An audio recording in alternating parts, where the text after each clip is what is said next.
On this week's Trolling the Territory, we talk about everything Miro and his emo face paint daddy fetish.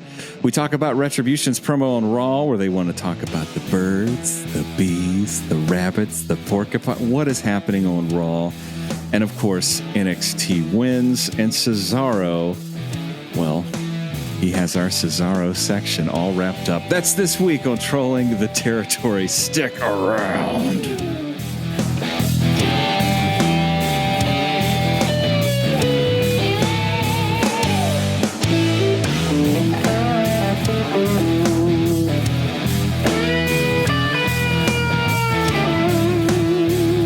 Ladies and gentlemen, welcome to yet another phenomenal week. This is episode 2 of Trolling the Territory. Hello, I'm Isaac Wriston. I'm joined with my very good brothers, Leigh Houison and Kyle Wilkerson. Leigh, how we doing?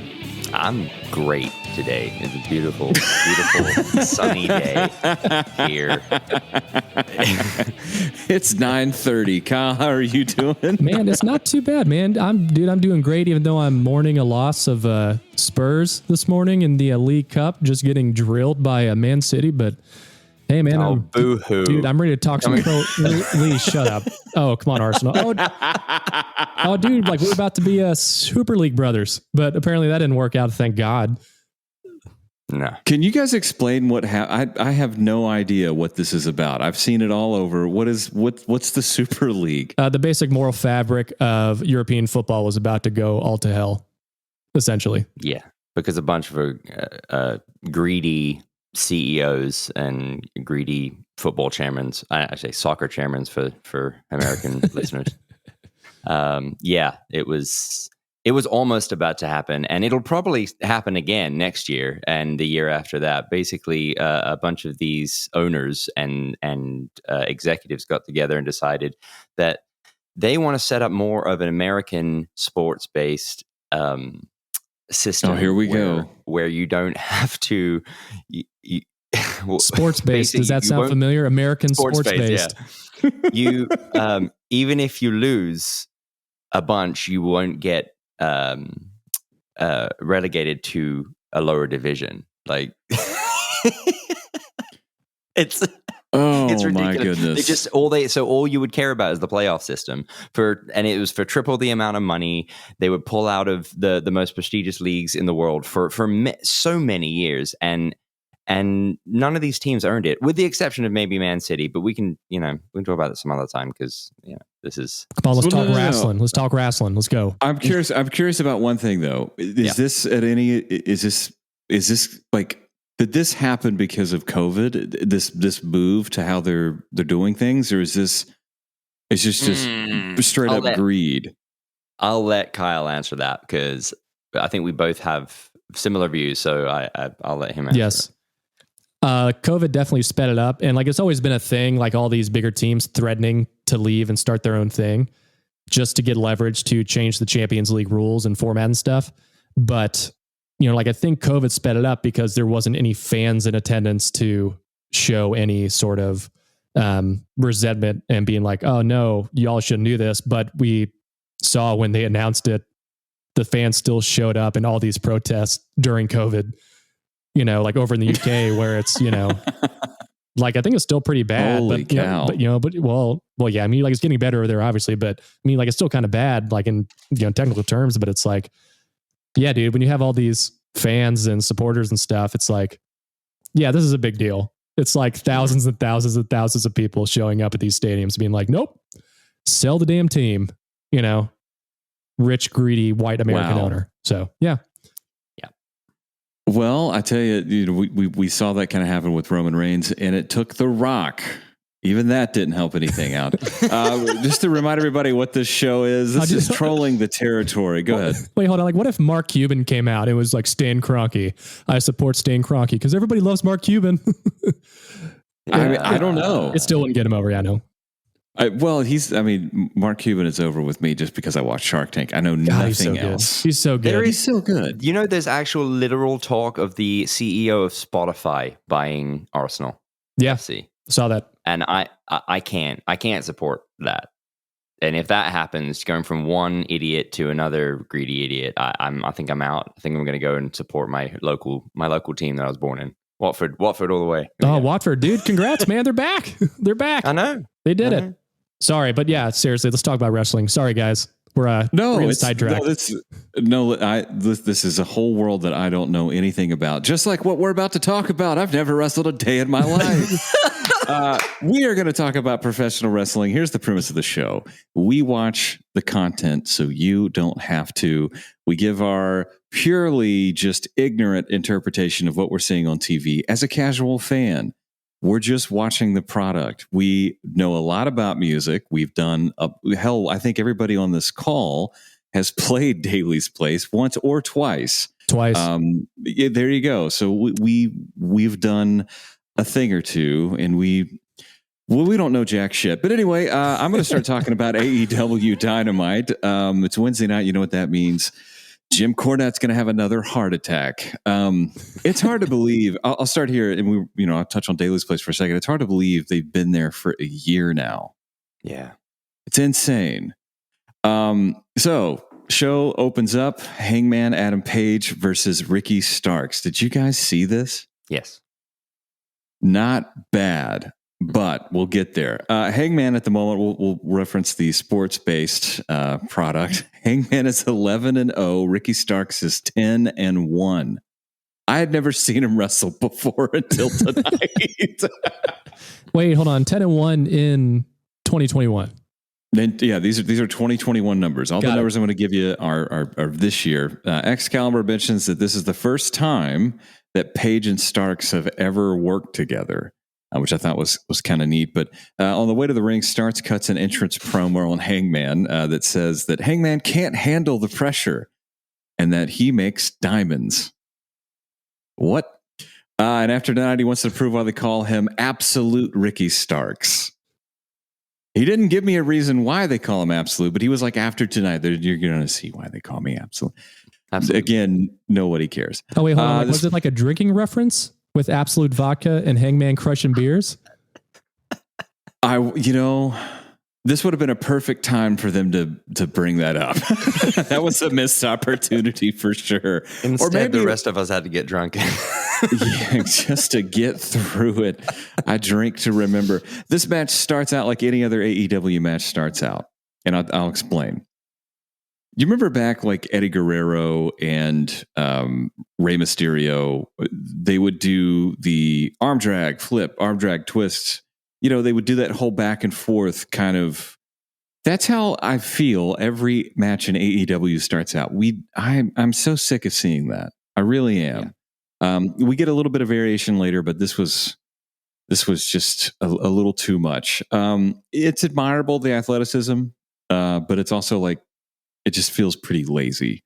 Anyway, it's been said that Page has been ranked number 1 for 4 straight weeks, but there's no explanation as to why he's not getting a title shot. But we got Jungle Boy, who's only 4-0, getting a TV shot later this night. JR says, what we're on right now, this is the road, to the next level where you're competing on global television. No, that's not the case. The things you guys say in the middle of your program make absolutely no sense. Now, can I interject with something real fast? Please. And because I don't want to derail you, but I feel like throughout this program, not just this show, but every show, JR is desperately trying to make sense on the mic of everything that happens, and he's the only one that's trying to make sense. You've got what's his name in the mask he's just spouting off weird technical moves that trying to make strange names when it's really just like a punch in the face, and he's calling it the madrigal majestic spinny twister or like whatever the hell he's saying. JR Total suicida for every single move. Everything. You know what's everything. Crazy? I'm gonna touch on the tope suicida later. But I'm going to start by telling you something now. The first dive of the night is 6 minutes in. The thing that I actually appreciated about this particular dive is they actually sold it. The whole match slowed down right after that happened. Okay. So that was kind of cool. It for me, like, if any wrestlers are listening to this, or any, like, great, I don't know why, but hey, welcome. If you're gonna jump off the top rope, you being a male or female, at least 100 pounds. If you're under 100 pounds, maybe you probably shouldn't be fighting. That's just me. Yeah. But you jump off a top rope. That's pretty freaking high, right, Leigh? You've been in a ring. It's bigger than what we think it is, yeah? Yeah. Okay. No. That has to hurt. That just has to hurt. No matter who you are. You're throwing yourself onto another person. Now, to me, that should be reserved for a time where it makes sense for you to do something like that. If there is any type of movie fight scene, there's a reason why somebody's jumping to attack somebody else. Die Hard, right? He's jumping off the air conditioning unit to tackle Bruce Willis because Bruce Willis has a shotgun and the other guy doesn't. There's a reason for it. Great Christmas movie. One of my favorite movies of all time. At one point, Starks throws Paige into the turnbuckle. It was like a belly to back. But this is going to go towards Paige's credit. Starks just threw the living mess out of him over into the rear, like, hard camera back left corner. It looked like a botch, but Paige was in control the whole time. That was a really neat thing. I think Starks did a good job of being a heel in this match. I've got way too many notes on this. That's how it usually starts, though. The first match, and then everything else goes to shit. Yeah, exactly. Hangman does a massive fall-away slam from the top rope onto Starks, and the look in Hangman's face was insane. This is when we started the whole finish sequence of the match, which was pretty neat. They tried to go to a clothesline. It went to a pin. It was pretty nuts. At the end of it, Hangman ends up getting Starks in this, like, reverse bulldog and then a rear naked choke, and then he taps Starks out, which was kind of neat. It wasn't the buckshot lariat finish that we're all used to, but then it just gets even worse. Taz grabs the mic after they do the replay package. Did you guys see this? Leigh, you saw it. Yeah. Taz just going, "Hey, Hangman, Paige, hey, dummy, I'm over here.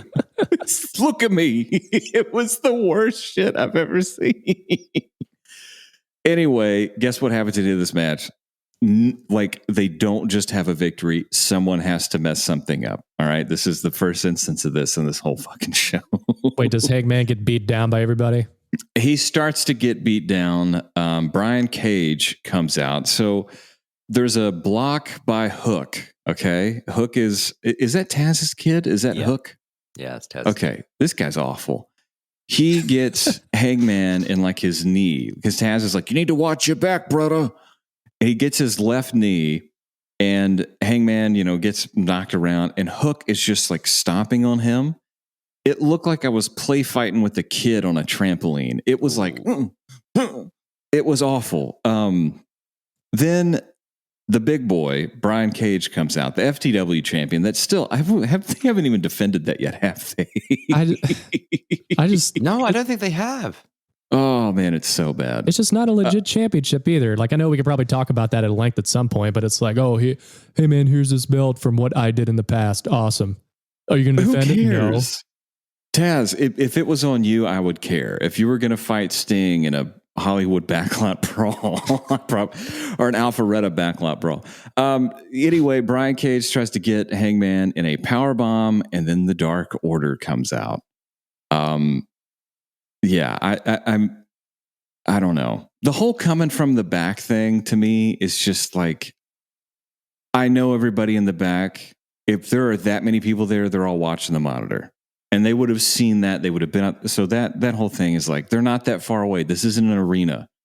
We know how big Daly's place is. Yeah. It's actually, first off, it's actually very nice back there because it's newer. Yeah. Second off, yeah, it's super small back there. So it's like small loading dock.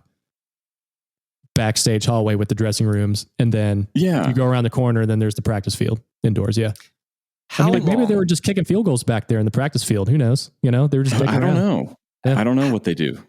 How long until, with the copious amounts of run-ins from tons of people, how long until even their diehard, like, I love everything to do with AEW fans, even they turn around and say, are they just lining up in the back, like waiting for the next segment?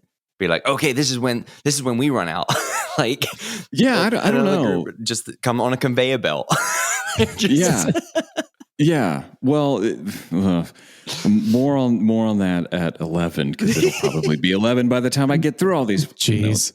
I would give this match a C-. The work they did was great. It was a pretty interesting match, but the end of the match was just so stupid. Yeah. When we get back from break, we get a setup of the arrival of the Elite. They are like near the parking lot. There's a trailer set up. It's this big black Hollywood trailer that has the Elite written on it. It's very NWO. It's like the Elite's in a square like the NWO. It's like, come on, you guys do something original. Brandon Cutler's the cameraman. Let's go ahead and there might be a reason that gets pointed out that he's the cameraman. Maybe I don't know. I feel like sometimes I want to give AEW the benefit of being proactive in their storytelling and kind of setting stuff up for later. So maybe there's a callback to Brandon Cutler being the cameraman. I don't know. It's brought up extensively. And then they just get their trailer and they shut the door. The Young Bucks look like FGL just got done doing a shoot for TJ Maxx. It was awful. Trent versus Penta. Penta and Alex, is it Abrahantes? Is that right? Am I saying that right? Yeah, that's his translator, awesome, right? That's his translator, right? Yes, that's his translator. Yeah. So Penta and Alex do a promo as they're coming to the ring. I like that they do this. I miss that from the old days. I think that's pretty fun. Basically, they say if Cassidy gets in their way, they're going to turn him into orange juice. Okay. This match was great. I enjoyed it a lot. They started out not by doing, a bunch of the ECW flip and flop stuff, but they started off doing some really nice stiff strikes, like we would have saw like somewhere like NXT UK. It was great.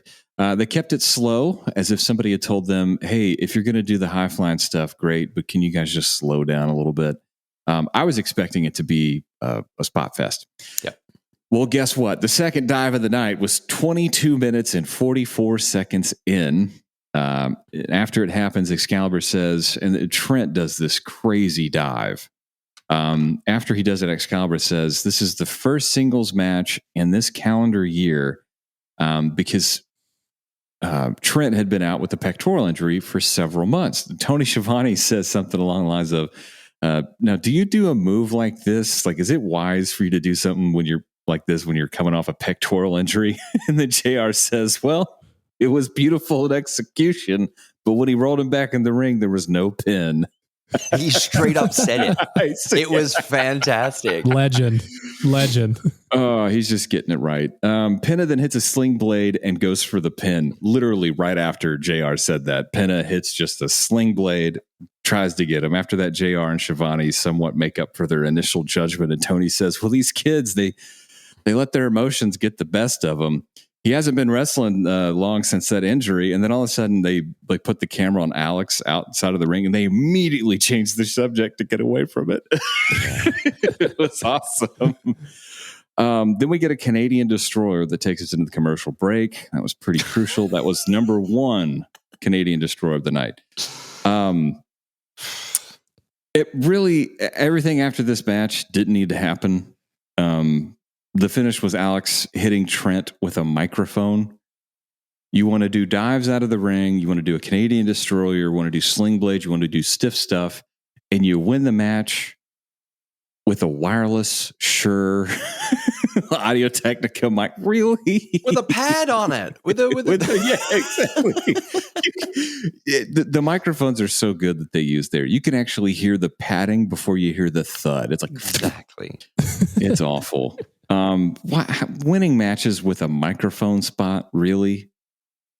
They used an Adirondack chair later. We'll talk about that here in a little bit. That's great. Now we get a pre-tape segment with MJF and the Pinnacle with Jim Ross. This was awesome. Kyle, did you happen to see this one? Man, I didn't watch Dynamite this week. Okay, fair enough.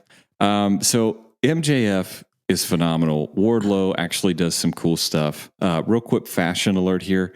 They did like a pull out and they showed everybody sitting down. Dax Harwood had on mixed matched anime socks.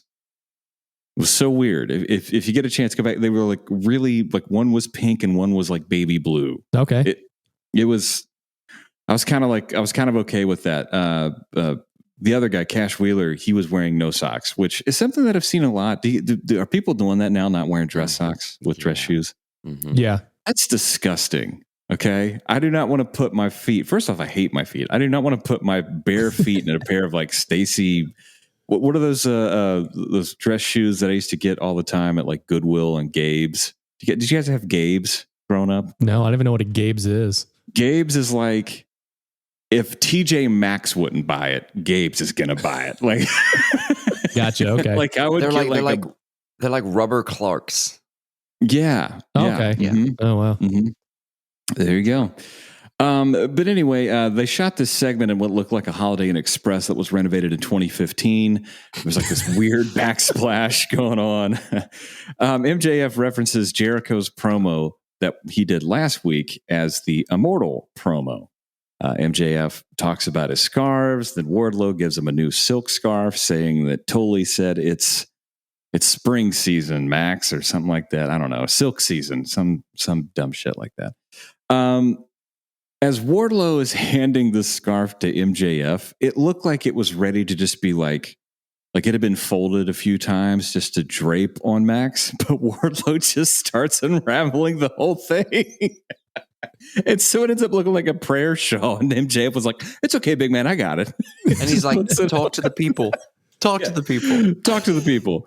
So Wardlow puts over Jericho by saying that he cuts one of the best promos he's ever done, but he mentions that the moment he gets to Wardlow, he knew something was wrong. He starts stumbling. Then MJF just absolutely dismantles Jericho. And I've got a couple of things that he said that I thought were just absolutely true. MJF said to Jericho, "You stand in front of a bunch of B's so you look like an A. You wrestle a bunch of A's so you don't look like a B. And when it comes to elevating the talent around you, I give you a big fat F." And he says the Jericho rub is when you intentionally wrestle against people the fans already want to see and then claim their popularity is all because you. Oof. I'm the guy you couldn't hold under your thumb. And then he goes absolutely crazy. He says, "And I'm not great for 25. That's horse shit. I'm great, period. When you were 25, you were curtain jerking on Worldwide. Me, I'm a top guy hanging around other top guys." Good God. He said, "Yes, I'm a mark for your spot." The last thing he said was, "When you're on the pinnacle, you're always on top." Dude, that segment made this show worth watching. I wish it wasn't at the beginning. Then we get Ty Conti and Shida. That's me fast forwarding.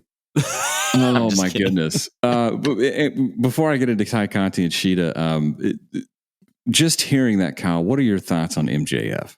Well, first of all, I've always known that he's he's very young, but he's just the best heel in pro wrestling today. It's incredible. I wish he was by himself sometimes. Oh, dude, absolutely. And like the people who say like you can't be a proper heel, like in this PC age, you do like I think that he's obviously proven that wrong. Oh my goodness, yeah. He's Jericho, though, is kind of a layup if you're a heel, and he's a babyface. There are so many things to go after, right? And plus, like I'm assuming Jericho will tell you about 20 things about himself that they'll be like, "Dude, you can do this, just lay it in, right? Totally fine." Yeah. I think as much as like we kind of paint, or at least I paint in my mind, Jericho being kind of a douchebag, just because I've heard stories, as we all have. Yeah. We all saw the Austin interview. He is a douchebag. Yeah, fair. But at the same time, And plus Fozzy has a shitty tour bus. Oh my god! Well, I need to tell you guys a story off air. Ty Conti and Shida. It involves a former employer. Conti hits a really, really soft TKO, which is basically, I'm giving you the finish of the match. Conti hits a really, really soft TKO to Shida, and then gives her a sit-out powerbomb. Conti then beats Shida up and hits her with a bunch of punches. And then all of a sudden, Shida gives Conti a katana for the pin, just like out of nowhere. I don't even know what to give that. It was like a C. I'll give and it then all of a sudden, yeah. Oh man. Okay. Hang on. There was at one point Shida was going to give Conti a second rope suplex. Oh wait, like I think I saw this on Instagram. Yeah. Oh, dude, there was like so much stuff. They were on the top rope, and Conti was like hitting her leg harder than she was hitting Shida. She can't stop it for everything. She can't stop slapping her leg. Are you talking about Conti? Yeah, it's ridiculous. I mean, this is the first time I've ever seen her wrestle. So, yeah. I don't know why she's in the Dark Order. Her entrance music was awesome. Like if she's Brazilian, right? Is that right? I'm not quite sure. Go with it. Yeah, we'll go with it. Yeah, then be Brazilian. Why are you hanging out with the Dark Order? Yeah, like you're what's one place you do not need to kind of mix in with being. Anyway, never mind. Then Britt Baker, after Shida wins and retains, she's now been the champion for 354 days. She is 26-0. Britt Baker comes out and does the PowerPoint presentation for Shida and shows that she's now like the top rated women's wrestler. Again, someone wins a match and someone else's music plays at the end. This is going to happen all night. Then we get Miro. He cuts a vignette promo. At one point he says, "I hate this whole business, just eats me alive after a while, which is why I came here in the first place." He then references Sting as emo face paint daddy.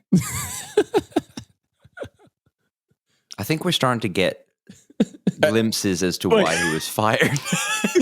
Emo face paint daddy. Can somebody give me a t-shirt with that on it? Dude, all I can think about is Sting in his high school parking lot with his scorpion face paint on, just listening to Dashboard Confessional. just ready to go into AP algebra. Oh, yes. Gosh. It just sounds like me, honestly. Wearing Sting face paint. Dude, maybe we can create that shirt. I think we should create that shirt. Oh, that's okay. Fair enough. Let's do it. That's okay. Emo face paint daddy is. Can we do Sting face? Can we do that? Oh, I don't know. Who cares? Let's do it. We'll get a cease and desist. I would give this the Miro promo a B because why not? Now we get to the inner circle with Tony Schiavone. Now this is in the ring. Okay, MJF and the Pinnacle had the benefit of doing a pre-taped with a somewhat sober Jim Ross. Now we get Tony Schiavone in the ring with the inner circle. The inner circle comes out to the entrance on the right side, right? You know, because we have the heel and the baby face, or that's right, switched.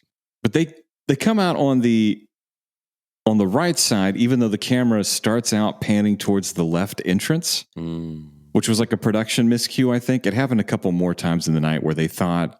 Well, it's happened since the beginning of this show. You know, yeah. I mean, like back when Dynamite started. You know, this has always been a thing that's been going on. Yeah, maybe they should get somebody to produce the show, or maybe they should just get one entrance because it's easier. Yeah. Well, they gotta have Cody in the middle, right? And we'll talk about that at another time when Cody's actually on the damn show. It took Jericho 38 seconds to get from the entrance to the ring. Then they played Judas for another minute. Their entire entrance was 1 minute and 37 seconds. I can't.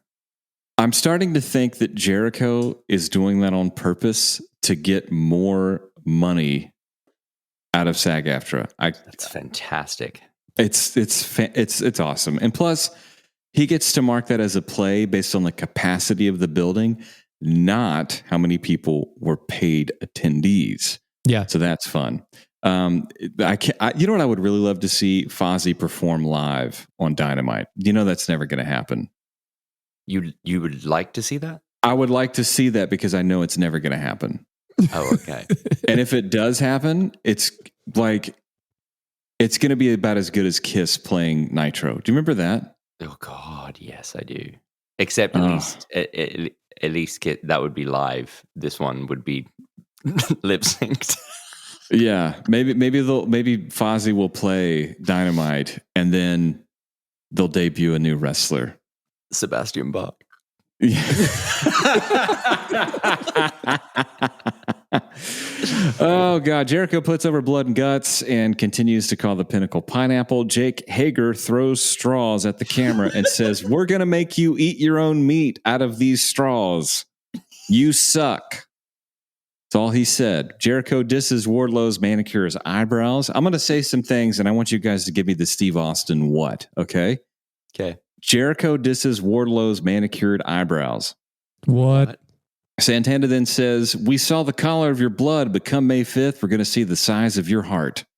What? Jericho performs a show tune. What? Jericho apparently washes his ass with scarves. What? Exactly. What? Next week, the Inner Circle and Pinnacle will have a parlay to discuss the battle plans.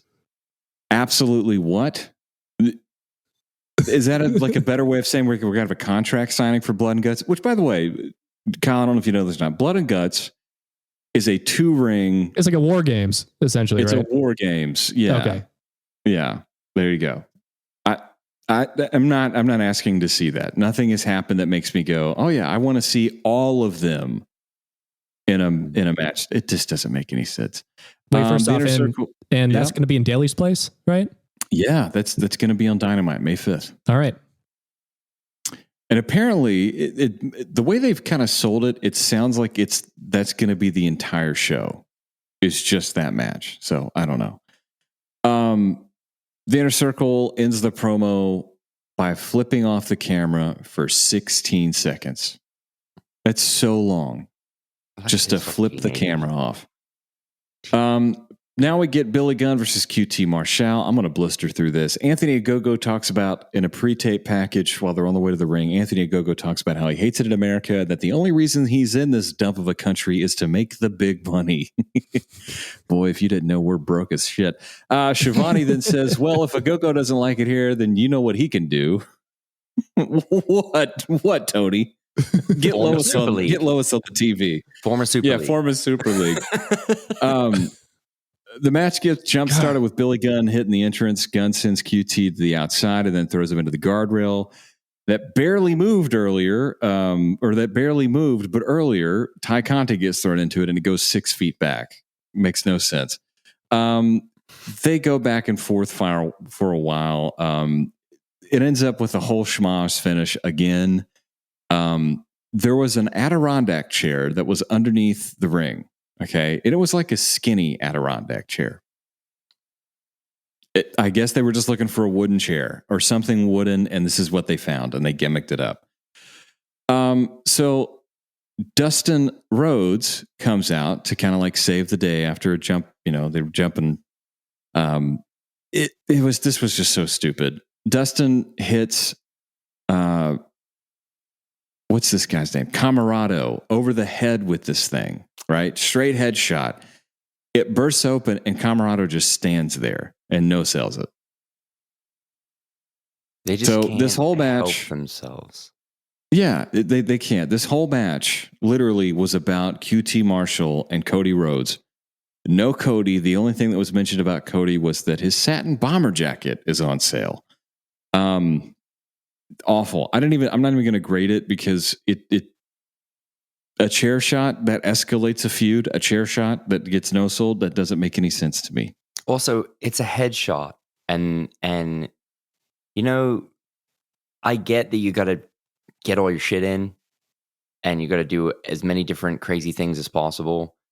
But like the rest of the industry has purposefully and for good reason cracked down on stuff like that because of the issue. Not just wrestling, but like all sports on the whole CTE concussion stuff. Mm-hmm. It's stupid. And honestly, at this point, I feel like gold dust. Dustin, every time I see him, which isn't very often, but every time I see him, he just makes me feel like all he wants to do is stuff that he blatantly wasn't allowed to do anymore in the WWE. And that's, I get that impression from a lot of the wrestlers there and a lot of the booking, but that particularly was like, you're an idiot. I thought he was wearing a face mask when he came out. Like, I'm just going to go completely opposite direction. I thought he still had his face mask on because he changed up his face paint, and then he like opened his mouth, and I was like, oh, I don't like that anymore. I'm with you on that kind of take. That they're kind of wanted to like he's bladed what, like 4 times now. Yeah. Which, I mean, cool, man. Get a little collar, brother. Take you some aspirin. Whatever you wrestlers do, it's not that important for me to see blood. It's kind of gross. Hello, there's a pandemic. Like, exactly. You know what I mean? Do I really want to get blood splatter on, like, you know? No, I don't actually. The Elite are standing by in their private trailer. Don Callis talks about how great they are. Like I said, the Young Bucks. This one's even funnier. The Young Bucks are dressed up like Florida Georgia Line about to perform on Carson Daly in 2011. Matt Jackson then proceeds to tell us that this group of individuals is why the business went up in Japan. Matt Jackson also says this group of individuals is the reason why there is a world famous t-shirt sold in retail stores. Nobody cares about your t-shirt, bro. Wow. Like, nobody cares. Kenny wants to get serious and continues to say, like, I just want to talk. I just want to break it down for a minute. I want to talk serious. We start hearing this like honking of a horn. Well, it was Jon Moxley and Eddie Kingston. You might need to edit this out. In Morgan Wallen's pickup truck, and they slam into the Elite's trailer.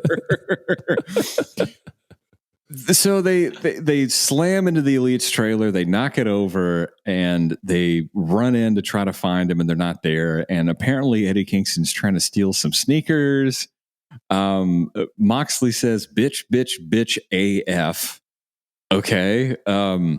As soon as that segment was over, they're walking off talking about what they're going to do now. They being Moxley and Kingston. And then all of a sudden, Powerhouse Hobbs' intro music plays. That was awful. His intro music sucks. It was like you could hear a mouse farting through silk. Taz is back on commentary because now we got Powerhouse Hobbs, who's 9-0, and Christian Cage, who is 1-0. That Taz lets us know that next week Hangman will actually be taking on Brian Cage. That's going to be fun. 2 big wrestlers. I'm for it. And then the only reason that Team Taz is banned from ringside in this match is because of what happened earlier, which, again, nobody cares. Christian hits the kill switch to pick up the victory. That's all you really need to know about this match. But you know what happened at the end of this one? Someone came out to the ring. Again. No way. Yeah. They come out and they just point. Promos for next week's match roll, and we got Penta versus Orange Cassidy, Chris Statlander versus Penelope Ford, Young Bucks versus Matt and Mike Sydal in a tag team eliminator match, whatever that is. It didn't explain it. Nightmare Family versus The Factory. No Cody. Brian Cage versus Anna Page. We already talked about that. Then we get a Jane Cargill vignette talking about how there's a bunch of managers in AEW that want to represent her. Then they cut to Matt Hardy. It was like, I'll manage, Jade Cargill for a fee, of course. It's like, what? Vicky Guerrero talks about how she wants to have Jade as a talent. It's like, who cares? And then Jade says, I don't need a manager, but if someone wants to sign me, they better make me a hell of a deal. What difference does it make if you have a manager? Right. Who cares? You're not the champion. Then we get Jungle Boy, who's 4-0 with Luchasaurus, versus Darby Allin, who's 8-0 with Sting for the AEW TV title.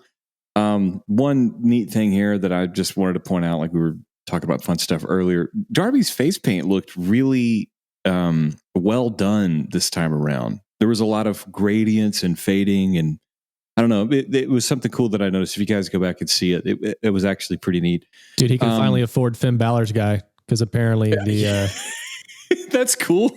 Yeah.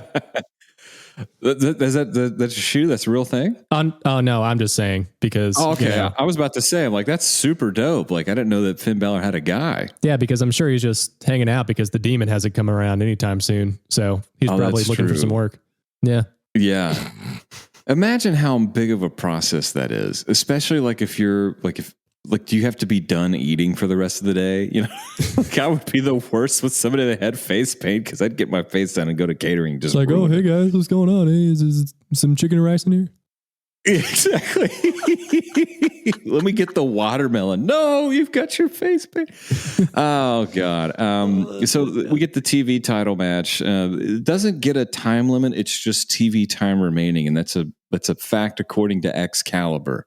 So TV title matches are fought and defended on TV for time limit remaining. Like doesn't make any sense to me. Yeah, he talked about it for a second. Now, after like this whole night, we've seen a lot of big guys in there. Billy Gunn, 6'5", huge dude. Camarado, big dude. Even Hobbs and Cage, big guys. Then we get Jungle Boy and Darby Allin. It's kind of if that's your main event, I'm not shaming them for being shorter. I'm just saying it's like in contrast, it just completely took me out of it. We saw a lot of big guys doing big moves, big things. This just doesn't make any sense to me. JR mentions that, let me see here. Out of the two highest ranked competitors, Kenny Omega has 44 overall wins, and Darby has 42.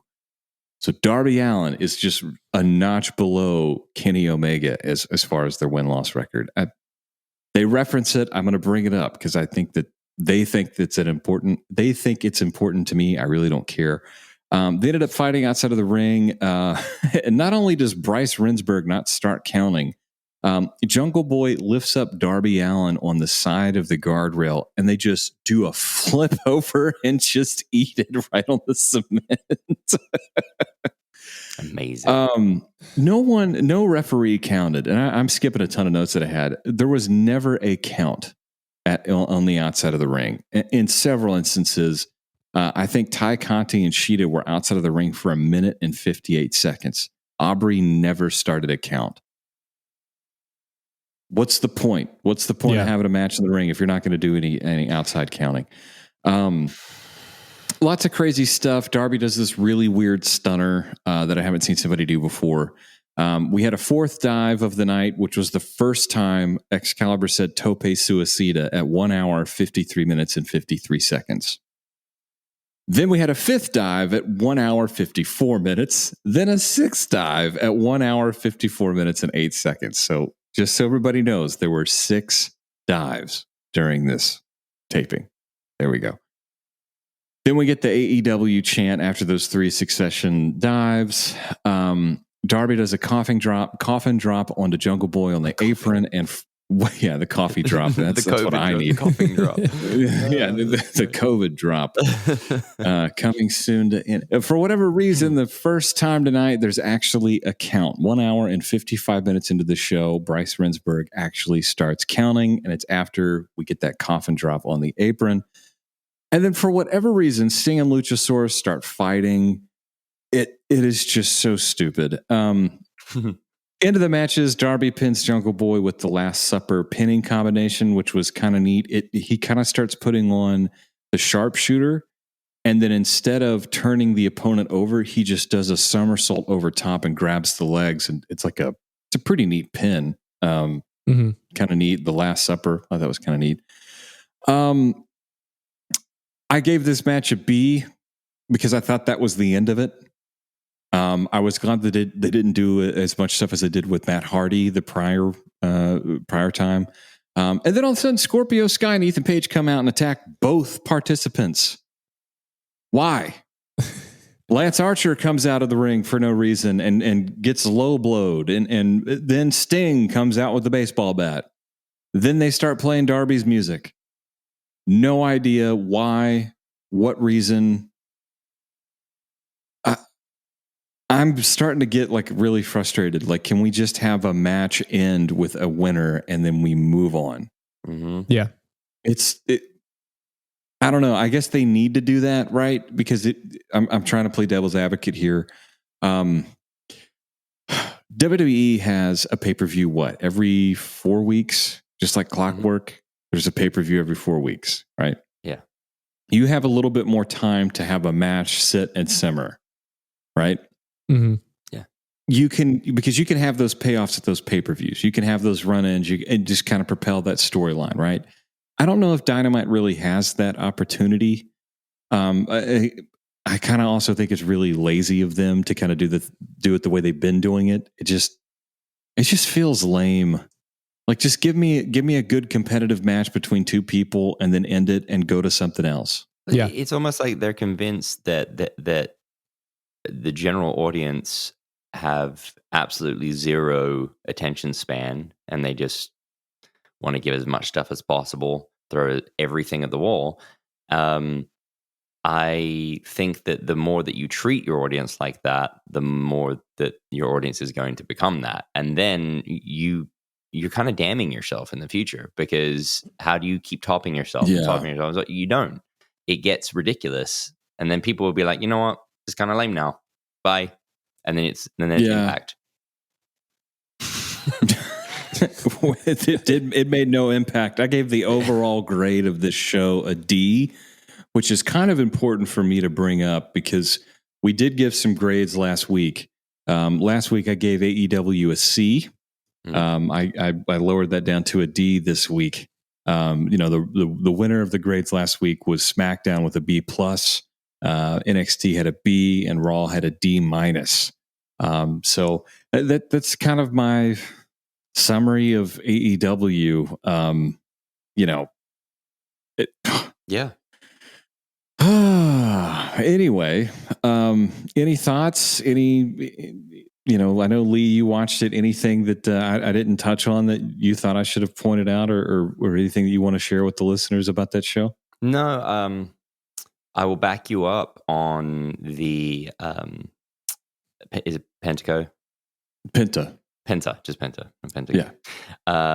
He used to be Pentagon, and then for obvious reasons, he had to get rid of that. The Penta Trent match, I went in. I almost knew I was going to hate it. So, like, I had already set it up to be terrible in my brain. Yeah. So the fact that I walked away going, that was actually okay. It was too long. Yeah. Like, but every match in AEW is too long. Like, you don't always have to have 20-minute spectacles. Like, it's Trent and Penta. I'm sorry, but most of the world doesn't give a flying crap about either one of those wrestlers. So put on 5 minutes, boom, done. You know?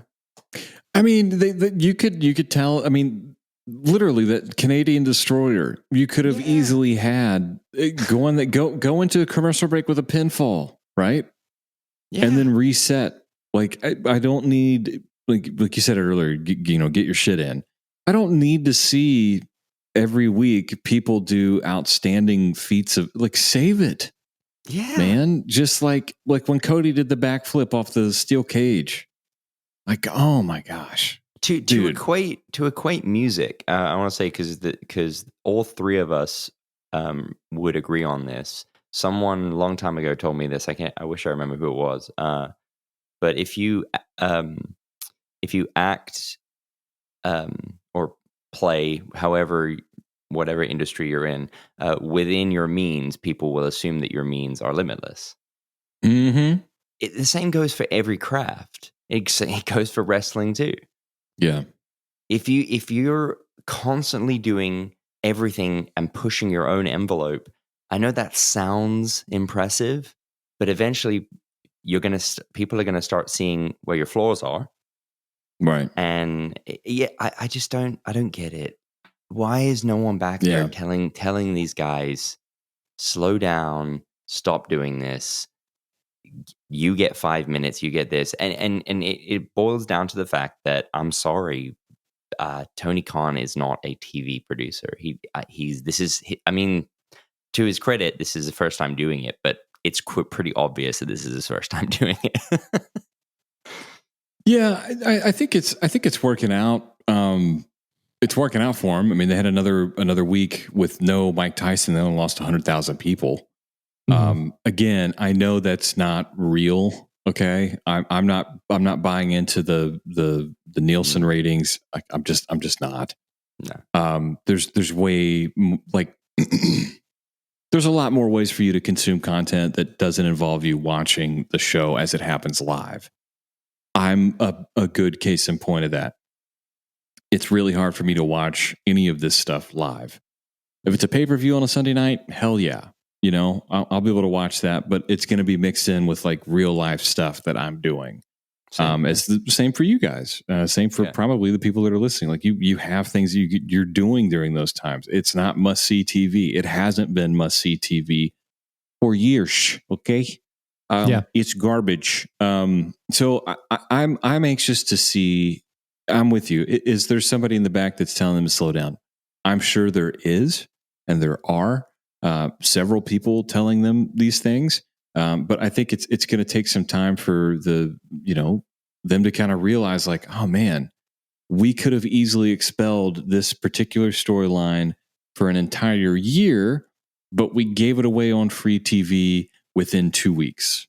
And it just like we blew our wad in the first four measures, right? You got a 16 bar solo. You played all of your licks in the first 2 bars. What do you got left? Nothing. Yeah, like Darby Allin. The Wednesday right after WrestleMania doing the coffin drop off the scaffolding. He does a bigger bump than I think anything on WrestleMania. On a Wednesday night for free. Yeah. I mean, outside of Shane McMahon getting thrown off the top of the cage, it's AEW. They're kids. I can't hate them for it. Yep. So yeah, there's AEW. Like I said, D. Kyle, any thoughts you want to share? I know. I mean, so like I feel like the AEW wrestlers are like that a musician that moves to Nashville and they always ask for other people's advices, from like the veteran musicians in town. And like all the veteran musicians are like, yeah, do this, do this, do this, do this. And then they're like, oh yeah, cool. But they never do it.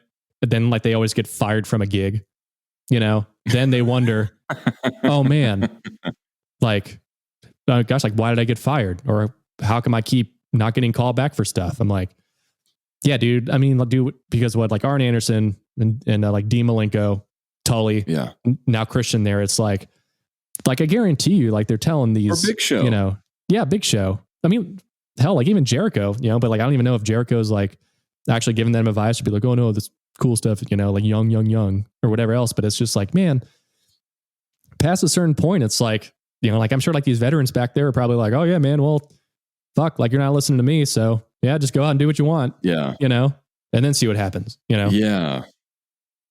Yeah, and top down, man.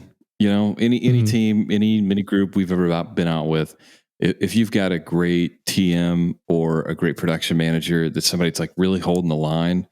Like first big gig I had in Nashville with a Nashville artist was Janet Kramer. Tom Dupree was just an absolute professional. That dude taught me the importance of making sure my station was super neat and organized.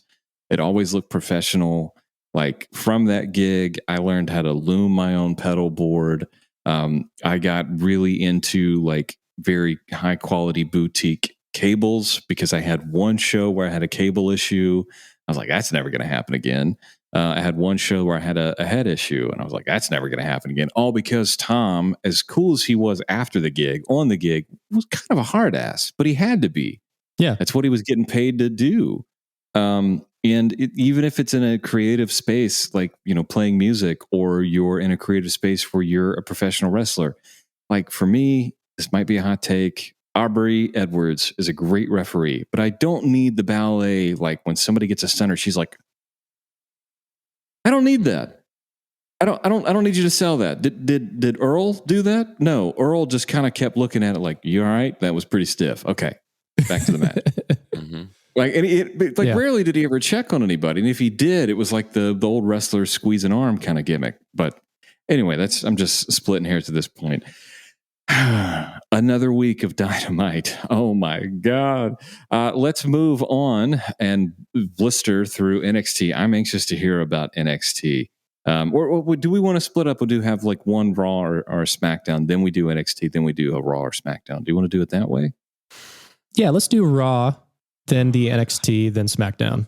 We'll finish strong. Yeah, okay. I'm anxious to hear about Raw because a lot of I want to get to WWE immediately, the main roster, just because of some unsettling things that happened this past week. Lee, do you want to smarten us up to some of these unsettling things? Are we talking about unsettling things on Raw or unsettling things in the world, in the universe of WWE? I want to talk about the universe for a second. Yeah, I mean, there's a lot that happened this week. There's a lot. There's a lot. We don't have to get into exact. Yeah. Let's just say a lot of people got fired. A lot of people got fired. And I've heard a lot of, I don't want to spend too much time on it, but a lot of people have made some remarks about getting, things that you used to have at an employment, the location sent to you. I'm thinking somebody may have been looking out and being like, hey, the weather's been kind of bad lately. Let me just go ahead and wrap this up. But they grabbed a hefty instead of some shipping plastic that I'm sure could be easily obtained with $1 billion deal from Peacock. But it just kind of seems par for the course. You might be a little bit familiar with that particular situation and that particular person.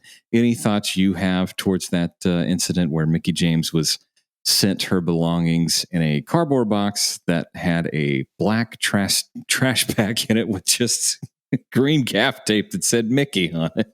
Jeez. First off, this apparently is not the first time this has happened, because immediately Maria Kanellis chimed in and said, yep, they did the same to me.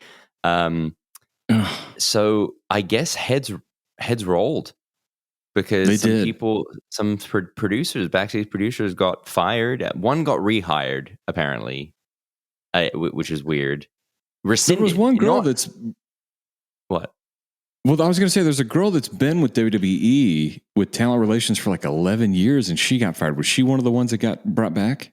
No, it was a guy that actually Mick Foley went onto Twitter and pleaded with WWE to rethink their firing of him. I'd have to look up his name. No, that's fine. But he got rehired. I don't know if it had anything to do with the same thing, but either way, Vince McMahon, John Laurinaitis, Stephanie McMahon, and Triple H all tweeted out and apologized / said how embarrassed they were, blah, blah, blah, about the treating of past employees, made public statements about abuse towards past employees and all this stuff. So, I mean, you got to commend them on that side. I never really thought about it from the side of maybe someone was just wrapping their stuff up to make sure it didn't get wet. I mean, well, we've all moved plenty of times, right? Yeah. There are times when you're just gonna like, okay, you know what? This is going in a trash bag. I'm not putting this in a box. I don't have any boxes left. Whatever. We've all put stuff, but I think stat guy Greg kind of said it best. He's like, yeah, I can be the one that puts my stuff in a trash bag. You can't. Yeah. You can't do absolutely. That. Anyway, a big stink was made about it. What the biggest thing I love about what Mickie did in response when she wrote her long response on socials was she said that she was always told to leave the business a better place than it was when she got there. And she said, so if her last mark on the WWE was making sure that never happens again to anybody else, then she's done her job. Yeah, she's great. She's really cool. Awesome. Well, all right. Well, let's talk about Monday Night Raw. I'm going to do this so fast. Do it. Blister It's all through good, it. man. Blister It through was it. so bad. Okay. So in case you guys were wondering, firstly, did either of you actually watch it? I caught the snips. Leah, I have a child. I think you know the answer to that. Which means you definitely watched it. Okay. I'm just kidding. Hey, Natalie, come sit down. Watch this. We're going to watch people cut promos in a square circle. Oof. No need to worry. AEW did not beat Raw in the abysmal rating because they outdid themselves. It was even worse. To me, anyway, it was even worse. And there were a couple of standout things that really nailed that, drove it home for me. So anyway, we open with Drew McIntyre in the ring. He accuses MVP for the retribution attack by T-Bar and Mace last week as we closed Raw. MVP denies it as he comes out. They have a back and forth, and then T-Bar and Mace sneak attack again. They are interviewed in Gorilla. And bear in mind, this is the opening segment of the night, okay? I'm going to read you a promo. This is yes. I swear to you, this is exactly what it sounded like, okay? Send it. Cats, dogs, birds, porcupines, hedgehogs, snakes, saber-toothed tigers. They're extinct, right? Right. Gone forever. That's exactly what we're going to do when we face Drew McIntyre. And then they walk off. Wait a minute. Hang on. One of these Retribution dudes, is it Dominic Dijakovic? Is one of those guys? Yeah, Yes, dude, he was so good in NXT. Yeah, He was the coolest. That's T-Bar. Yeah. He's T-Bar. I think so. I think that's T-Bar and the other one's Mace. Wow. That's awful. Because he was super cool. Like, he, to me, kind of felt like he could have been the next, damn it, I can't remember the guy's name. The guy that looked like Mortal Kombat in WCW. Glacier? Glacier. He could have been the new Glacier, man. Just think about it. Anyway, yeah. Go ahead. It was. Wait, hold on. Like, how come they're calling him T-Bar instead of D-Bar? Wouldn't that make more sense? But I guess a T-Bar. T-Bar sounds like something you'd go to if you were in Key West. Continue. Right, yeah. Anyway, so anyway, yeah, T-Bag says that, and they walk off, and they go to first commercial. That was enough to get me, honestly, to skip through most of Raw. I was like, you're opening with that? Someone wrote that for them, and they read that on live television. Yes. Okay, hold on. Quick question. Like, do you think? I mean, like, do you guys think that this is, like Retribution's last chance by thrusting them into this like main event scene right now? Like, do you think they're just like, okay, like if they can't get over here, then we're gonna have to repackage and rethink, all these people? So by that logic, so they're saying this is your last chance. So everyone double down, think of the worst possible crap that you could give them to say on TV. Yeah, maybe they'll be like, oh, hey man, it didn't work. Oh my gosh. So why even waste the time and the resources? It's ridiculous. It was the worst promo I've ever. It might be the worst promo since Steiner's Math. So yeah, sorry, Ike, what were you going to say? I was going to say Vince on the earnings call literally addressed the poor Raw ratings and said we've got a lot of new talent on Raw, and it's always going to take time to get new talent over.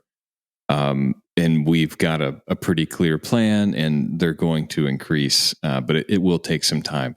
You know what he said last year at the same exact time? The same sentence. Continue. Same thing. So their plan is cats, dogs, birds, porcupines, hedgehogs, whatever. Oh, dude, Anyway. that's a new shirt.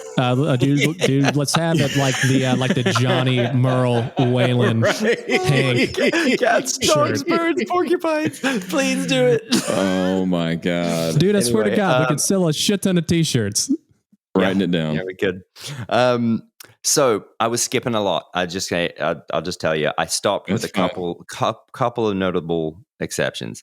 For this reason, I really didn't spend much time on any more backstage segments in the rest of the 3 hours. So I want you guys to know that I deliberately did that because that made me very sour. So okay. I skipped through until seemingly the next match, which was Viking Raiders having the same match they had last week against Benjamin and Alexander. It was exactly the same. They went over. They beat Benjamin and Alexander again. They did it again. The same match again. Yeah, for no reason. So I'm glad I didn't watch it. I skipped through the next match after that was, and I'm kind of glad that I just watched the match. It was Orton versus Matt Riddle. I'm glad that I didn't watch any backstage segment that led up to it. I just watched the match because I think I've said this before. I can't stand that Matt Riddle's in every backstage promo or segment because because he's terrible. God, I didn't realize he has a mushroom tattooed on his rib cage. Yes, continue. But But in the ring, it's entertaining because he's seemingly he makes it look like everything is super stiff. Makes it look like everything is laid in and looks like a fight. So, all right. You disagree? Well, he beat him, right? Yeah. He being Riddle beat Randy Orton, who just beat a zombie creature at Mania 2 weeks ago. Yes. In a small package, essentially. Riddle beat the guy who beat the roll-up pin. Yeah. Basically WWE's Jason, serial killer, zombie. That's the problem. This is the problem with WWE's booking. This is the issue, is that they just decide that everything's reset and suddenly Randy Orton's back to being a wrestler. It's a new season. So, like I said, me skipping through any type of backstage nonsense and just seeing a match, that's it. So that's all was a match. Fair enough. Mm-hmm. I'm like, okay, cool. I took myself out of it and said, I'm watching Randy Orton versus the next MMA guy. That's what I'm going to watch. So fair enough. So I just said it was good and physical. So it at least took me out of the rest of the crap that happened before it, with a surprise roll up, which we're going to talk about how many roll ups there were on Raw and SmackDown. Oh yeah. See, there you go. Dives on AEW, schoolboy roll-ups on Raw and SmackDown. Run-ins on, yeah. Next match was Nia Jax and Shaina Baszler versus Naomi and Lana, who won after some kind of distraction by the blonde Barbies. I don't care. I'm sorry, guys. I really don't care. I don't know why they are giving so much time to them. There are better women on their roster. I don't know why they're giving so much time to them. Whatever. Real quick, if you could put together a female tag team, who would you put together to take on Nia Jax and Shaina Baszler? The Iconics. That doesn't have to be Raw specific or SmackDown specific. I said the Iconics. What did you say? Oh yeah, the Iconics. Yeah. The fire. Oh wait. The Iconics. Wait. Damn it. If I could put together, I would put. Honestly, I wouldn't have put the Raw Women's Championship on Rhea Ripley. I would have put Ripley and Raquel Gonzalez, like a new Twin Towers. But dude, female. That'd be dope. Yep. Done. Book it. Next match. Book it. Done. Next up, we had Miz and Maurice with Damian Priest out on Miz. I think it was Miz TV. It always looks like Miz TV. They're always out there in suits and dresses and drinking champagne. They have a little back and forth, and then they throw champagne in Priest's face. It looks like a match is set up. Great. Awesome. It shows so Lee's loving terrible. this. Lee is loving this right now. Oh God. Anyway, I said, and these are my opinions. To anyone that hears this, these are my opinions. Like, I'm not trying to tell you to not like it. If you like it, cool, whatever. I just Same. I got turned off by a lot of this. So I said, even though I really like both Xavier Woods and Kofi Kingston, I am tired of the same New Day stuff. So I don't care about New Day versus Elias 1 and 2. I skipped past it. I couldn't tell you who won because I skipped past it. I'll tell you who won. Elias won with a flying elbow. Well, that, you know what? That surprised me. That's a surprise. It surprised me because Elias beat Kofi Mania. Yeah. What? So just in one show, we've had already Matt Riddle beat Randy Orton, who beat The Fiend. We had Elias, who he's really over in Seattle. God, that was like my favorite iteration of Elias was Elias and Kevin Owens when they were like kind of like Seattle having a basketball team or what that was it, right? Yeah. That was awesome. Then Elias beats Kofi Mania in the same show.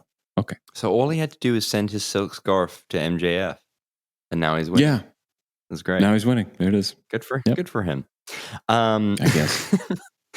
We then have Alexa Bliss telling a bad story about pushing her best friend, the doll, off the swings when she was young. Cool. Great. Yeah. Yeah. I didn't like her like Limp Bizkit guitar player eye contacts that she's wearing now. Look, I'm glad that she's not doing the like Alexa Bliss, a moment of bliss. Like that was getting really old. Mm-hmm. Like I'm like that they're doing something different with, because you haven't really seen that. Like, correct me if I'm wrong. You haven't really seen that before in a female talent to have this type of kind of like a sick and twisted, like dark side. It's even more sick and twisted when you start involving like stuffed animals and swing sets, and like that gets really weird. But then we also go back and look at Mankind cutting a promo talking about as an adolescent, he knew about the 137 pain points and exploited all of them on himself. Yeah. So like they've done some really weird stuff before.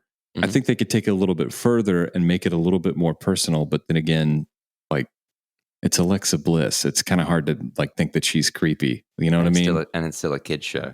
Let's not forget, folks. Yeah. Well, you're right. It was a different demo they were going after back then with what was the rat's name? Frank the Rat. Frank the Rat. It was Courtney's rat. No, George. That was George. Oh, George the Rat. Yes, you're George right. The Rat. I'm so sorry. Quick question. Yeah. Is Bliss on a no contact list? I mean, like she hurt or anything, or is she just acting at this point? Oh, I don't think so. I don't know. Okay, so that's I kind of miss seeing her in the ring because, like, I actually like her wrestling more. You know what? I would like to double down on that too. For such a tiny, clearly, like she looks like a little She's amazing. Olympic gymnast, right? She looks like a cheerleader. She was really good. I really did. I enjoyed her in the ring, and it was mostly to do with how she sold stuff and how she carried herself in the ring. It wasn't really so much her physicality. She was one of those that didn't need to be tough. She just sold everything. She was really good. Yeah, I miss her in the ring too as a heel. Oh yeah, for sure. Well, I mean, like now going to the Nia Jax and Baszler thing, like maybe it like introduce some other sick, twisted friend of hers, and then have her go after her, like real life best friend and Nia Jax. Hey, there's something there because I just want to see her in the ring, Yeah. So she hasn't wrestled in a long time. No. Yeah. I mean, so like I don't know what's going on there. Concussions. I remember she had concussions for a while, but she was cleared. So, yeah. I don't know. It's worth looking into. Yeah, for sure. Either way, we'll see. All right. We'll see where that goes. Again, I think I said this last week.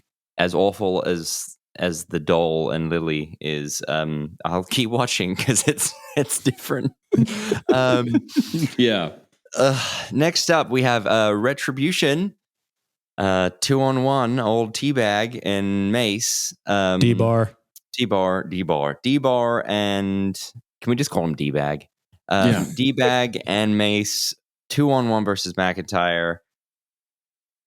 Pretty much typical stuff you'd expect. I mean, they're all big guys. Nothing offensive that I saw anyway. Then Strawman. Strawman. Yeah. he does move straw on a farm. Yeah. Yeah. Old Strowman came out when they the two of them ganged up on him, on McIntyre, and even the odds, and it was made into a tag match. I feel like we see that way too often. Yeah. Way too often. Somebody comes out and interferes during the commercial break. Mick now Foley acting GM.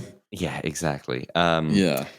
The end saw somehow both T-Bar and Mace had their masks off at the end. Yeah, I saw that. That was Braun Strowman ripping these masks off, and he did not do it in a polite way. No. He okay, if you've got a mask on like that, like any mask, like a face mask that we're all wearing right now, we should be wearing. Yeah. To get that pulled off your face, like nothing really happens up here that much, unless you're into that kind of thing. But nothing really up here happens, especially with like leather.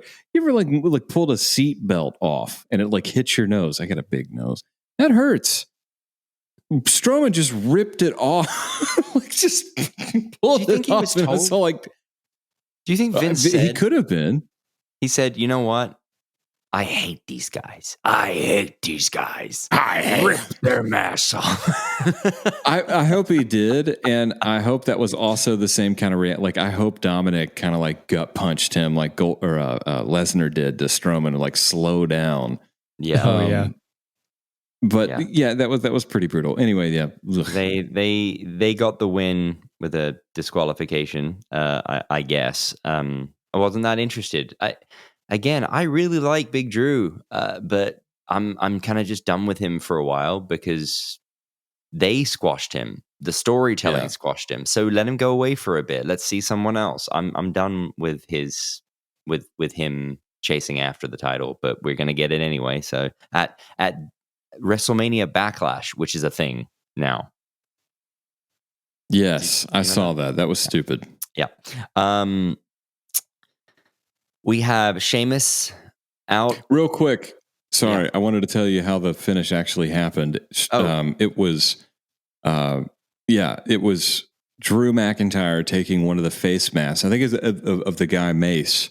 He took the face mask and just beat the crap out of it with him. And then like the ref was like, "Hey, stop doing that." And he just kept whipping him with it. And the ref was like, "Okay, well, the match is over now." Okay, so Vince definitely told them to do this to these. Yeah, guys. exactly. Hit him as many times as you can. Yeah, you gotta get him. Very cool. All right. Well, that makes me feel better. Again, sorry that I'm skipping through, physically using the skip through button on my the fat tablet. It's real life, bro. Yeah. So Sheamus is out next, sounding like I wrote sounding like a racist caricature of himself. Turn it up to 11, man. Yeah. Basically, he issues his open US challenge, which I'm glad they're still doing that because it's just something different every week. It'll be different every week. I like that. Kudos. Dude, like I have a note on the whole like open challenge thing during like NXT because it's happening with the cruiserweights right now as well. Oh, cool. So cool. Yeah, keep going. Like I'll make a note of that whenever we get there. Yes. I'm not sure which one I'm least interested in, the cruiserweight or the US championship, but but we'll battle it. Is here. Yep. Yeah, that belt is hideous too. Both we will battle that out later for sure. Humberto Carrillo comes out to the open challenge. Match was a non-starter as Sheamus beat the living snot out of him before the match even started. And it was kind of mildly entertaining. I mean, I'll be honest, like Sheamus is I don't think I'll ever see him as a super, super top star, but as a guy that just beats the pulp out of people, great. You know what? Yeah. It's better than most of the stuff that's happened on this show. So fantastic. I'm sorry. I skipped over Priest versus Miz. Because I actually did watch that. The match was fine itself. In one of the few clean wins, Priest won, doing his finisher. Did anybody run out? No one ran out. No, it was a clean. He went over clean. But Miz, I did put here, even though I am kind of a fan of his, I feel like he does do really well to put other wrestlers over. He didn't take the finisher very well. It looked pretty awkward. But all that being said, it was a clean finish. And just the fact that it was a clean finish stands out to me. So great. You get a good job. Was it just Maurice or was Morrison out? Just I didn't see Morrison this time. The segment before, and I think that a lot of that has to do with the TV, their reality show firing up again. The Miz and Maurice thing. Oh, Miz and Mrs. I think it is, which I've never watched. Never seen it.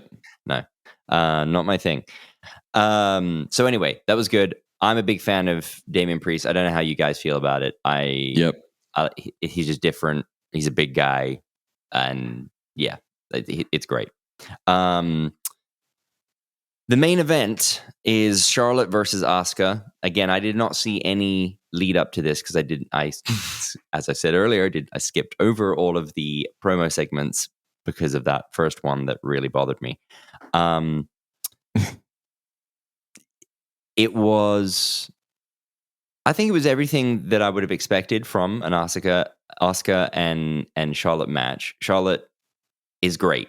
You cannot deny that. She is fantastic, and she makes everybody she works with really look really good, even when they're mismatched, and even when the other wrestler isn't big enough to pull off some of the moves that she's trying to do. Asuka. I thought you were making a Nia Jax reference there. No, that's funny. No, I would have said Big V, Big Mama V. Oh my Lord. Rhea Ripley was out to watch the match, ringside, just sitting. The match was good. I enjoyed the match until the finish, and the finish was Ripley getting involved, yanking on Charlotte's arm and distracting her behind the ref's back. Asuka gets the schoolboy pin. Ugh. Yep, that was the finish. I think it would have meant more had Charlotte been about to win and she yanked her off the pin. But it wasn't. There was no. She was on the up and up, but there was no signs of her winning yet. So she got involved. That happened. Asuka wins with the roll up, and then Charlotte goes berserk and beats the crap out of the ref. That's how we go off for. And that's how we're kind of getting now. Did everybody hear about Meltzer's comments about Charlotte? Yes. Yeah, the whole dental thing. The whole dental thing. Yeah. Kayfabe the dentist, please. Kayfabe the dentiste. See, I'm talking Carney. I know what I'm doing. Yeah, so we're getting Charlotte off TV for a little bit. Where does that set us up? Who's going to be taking on Asuka at that point? Rhea Ripley's the champion. At this point, I don't care. Yeah. Nothing about that. Is this when Becky's going to come back? I hope so. Something needs to happen to Monday Night Raw. Something desperately needs to happen. Bring RVD back, for Christ's sake. Oh, that'd be great. Like he can take a couple of bumps. I'd be They down. had him on Busted Open for 420. That was a that's a pretty entertaining listen. He actually did talk about he's a big advocate, obviously, for cannabis and the research and study of, but he also told some pretty funny stories. It's always funny to hear Tommy Dreamer try to tell a story. It's like me trying to tell a story sometimes, but Tommy Dreamer is a character. Okay, what are you going to give? What are you going to give Raw then? What was the grade for Raw? What did you give AEW? Oh, I gave AEW a straight up D. A D. Yeah. Then let's give this. I'm not going to give it an F just because of two things. Let's give it an E plus. An E plus. E plus. Oh, E pluribus unums. Okay. Well. All right. Do you disagree? Do you think Raw was better than AEW Dynamite this week? No, it just gets an F. An F. Okay. It just gets an F. It's just god awful. Okay. Goodbye. Yeah. Nothing in that, like, in order for a program to get an F from at least what I'm thinking of our standards are, right? Mm-hmm. If you're going to get an F, that means that you gave me nothing to get to the next week, right? You gave me nothing to look forward to. We saw Matt Riddle pin Randy Orton. Mm-hmm. Well, you just completely destroyed Randy Orton because of what he did at WrestleMania. You saw Elias pin Kofi Kingston. Again, Kofi Mania, Elias hasn't really been doing anything except for talking about his album, which is awful. Who cares? Charlotte's going to go away. Like, okay, great. See ya. Asuka, Rhea Ripley, great, whatever. Drew McIntyre, again, is going to face Bobby Lashley next week. Who cares? Mm-hmm. Who cares? Who cares? I don't care. Found very little to care about on that show. So yeah, Raw's getting an F. This is awful. Please save us, Kyle, with some NXT for Christ's sake. Yeah, man. I mean, I kind of feel bad because I feel like I'm getting a great show out of, like the, like out of like AEW and Raw and SmackDown. I'm just getting angina watching Raw every week. So thanks. Yeah. There you go. Lee, 1 week we'll swap. How about that? I'll swap with you. That would be great. I'll swap with you. All right. So the show kicks off with Kyle O'Reilly coming down to the ring. Now, we didn't see him last week, after the takeover match between him and Adam Cole. And dude, like, he's okay. This was the only part of the show I didn't like, because like he comes down being like this like cool Kyle character. Dude, like he's wearing like a jean jacket, like a shirt that says like I love wrestling or something like that. Like it looks like one of those, just like I love Pedro shirts from Napoleon Dynamite, like that style. That's like like a black whatever. Yeah. And like he's wearing these like weird sunglasses, and dude, he has like one of those like straw fedora hats that, like you see like a coworker that goes down to, fucking Cancun to like an all-inclusive for like a week and comes back and he's like island guy or whatever. Like he has like one of those like fedoras on. Basically Dave Pomeroy at the Musicians Union. Continue. Shout out. Thanks for nothing. Right. You managed to get that. You managed to slip that in there. Dude, you did. I sure did. The inside joke. This is great. Oh, man. I love inside jokes. Hopefully I'll be a part of one day. Exactly. So dude, like he's like walking down to the ring like a scranton party, because the scranton party don't stop. Feeling hot. Yeah. Yeah, dude. Like I was just waiting for like Kyle O'Reilly to have like the Michael Scott just one beaded, thing of hair like from his vacation. But dude, like he's like walking down to the ring, like he's all like like, oh, I just beat Adam Cole, and like he's supposed to be like cool Kyle. I mean, like I think that's what they're trying to get across here. And dude, like his promo was just like super awkward, like just very he's scripted. Super awkward, dude. Like you can just tell, dude. I mean, like great wrestler, amazing wrestler. But like when he has like a promo longer than like a minute and he's trying to act, like he's just one of those dudes, that I'm just like, oh, he does not need to do this. Like obviously that was why he was with Adam Cole. in the whole like Undisputed era. I love it. I just can't get it. Cool Kyle. He's There's like Halloween Eric. costume, Kyle. Yeah. Oh yeah, but I'm just like, oh man, dude, like I want him to be so great at promos. And dude, like I try to keep this in mind every single time that I see something I don't like. Okay, cool. Like, can I do that? Like, can I actually work hard and do what this person is doing? Like, do like in the ring? No, I absolutely cannot do that. But while he was cutting this promo, I truly thought to myself, I think I could do just as good of a job as what he's doing right now. You know, Possibly, but, yeah. Yeah, but dude, like it was like so awkward, and you know, like it's quite of a contrast to what you'll see because like he main events, you know, like the night as well. So of course, you know, like he's cutting a promo saying, you know, like my work speaks for myself, you know, blah blah blah, all that stuff. You know, I'm great. You know, just like we were talking about with Karrion Kross last week about saying, oh yeah, like NXT is a great locker room. Yeah, like I know your work speaks for itself. Again, like I don't know if there's just like a writer back there trying to hammer that home or whatever else, but I'm just thinking like, yeah, like I understand. I saw you in that match with Adam Cole. Like you don't have to tell me this.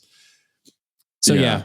So yeah, just like I said before, like the whole promo is like a little bit awkward, super scripted. He can't act to save his life, but you know, I guess it is what it is at this point. So Cameron Grimes comes out and he has this gimmick now of being like, just, you know, like young Wall Street investor, you know, like Reddit Wall Street guy who like buys like Bitcoin and is like stonks. And like he talks about like NFTs and stuff, you know, well, I mean, like y'all know what 2 months too late. Right. Yeah. But I mean, like he's actually really funny throughout this whole thing going on. So like he kind of saves the entire thing.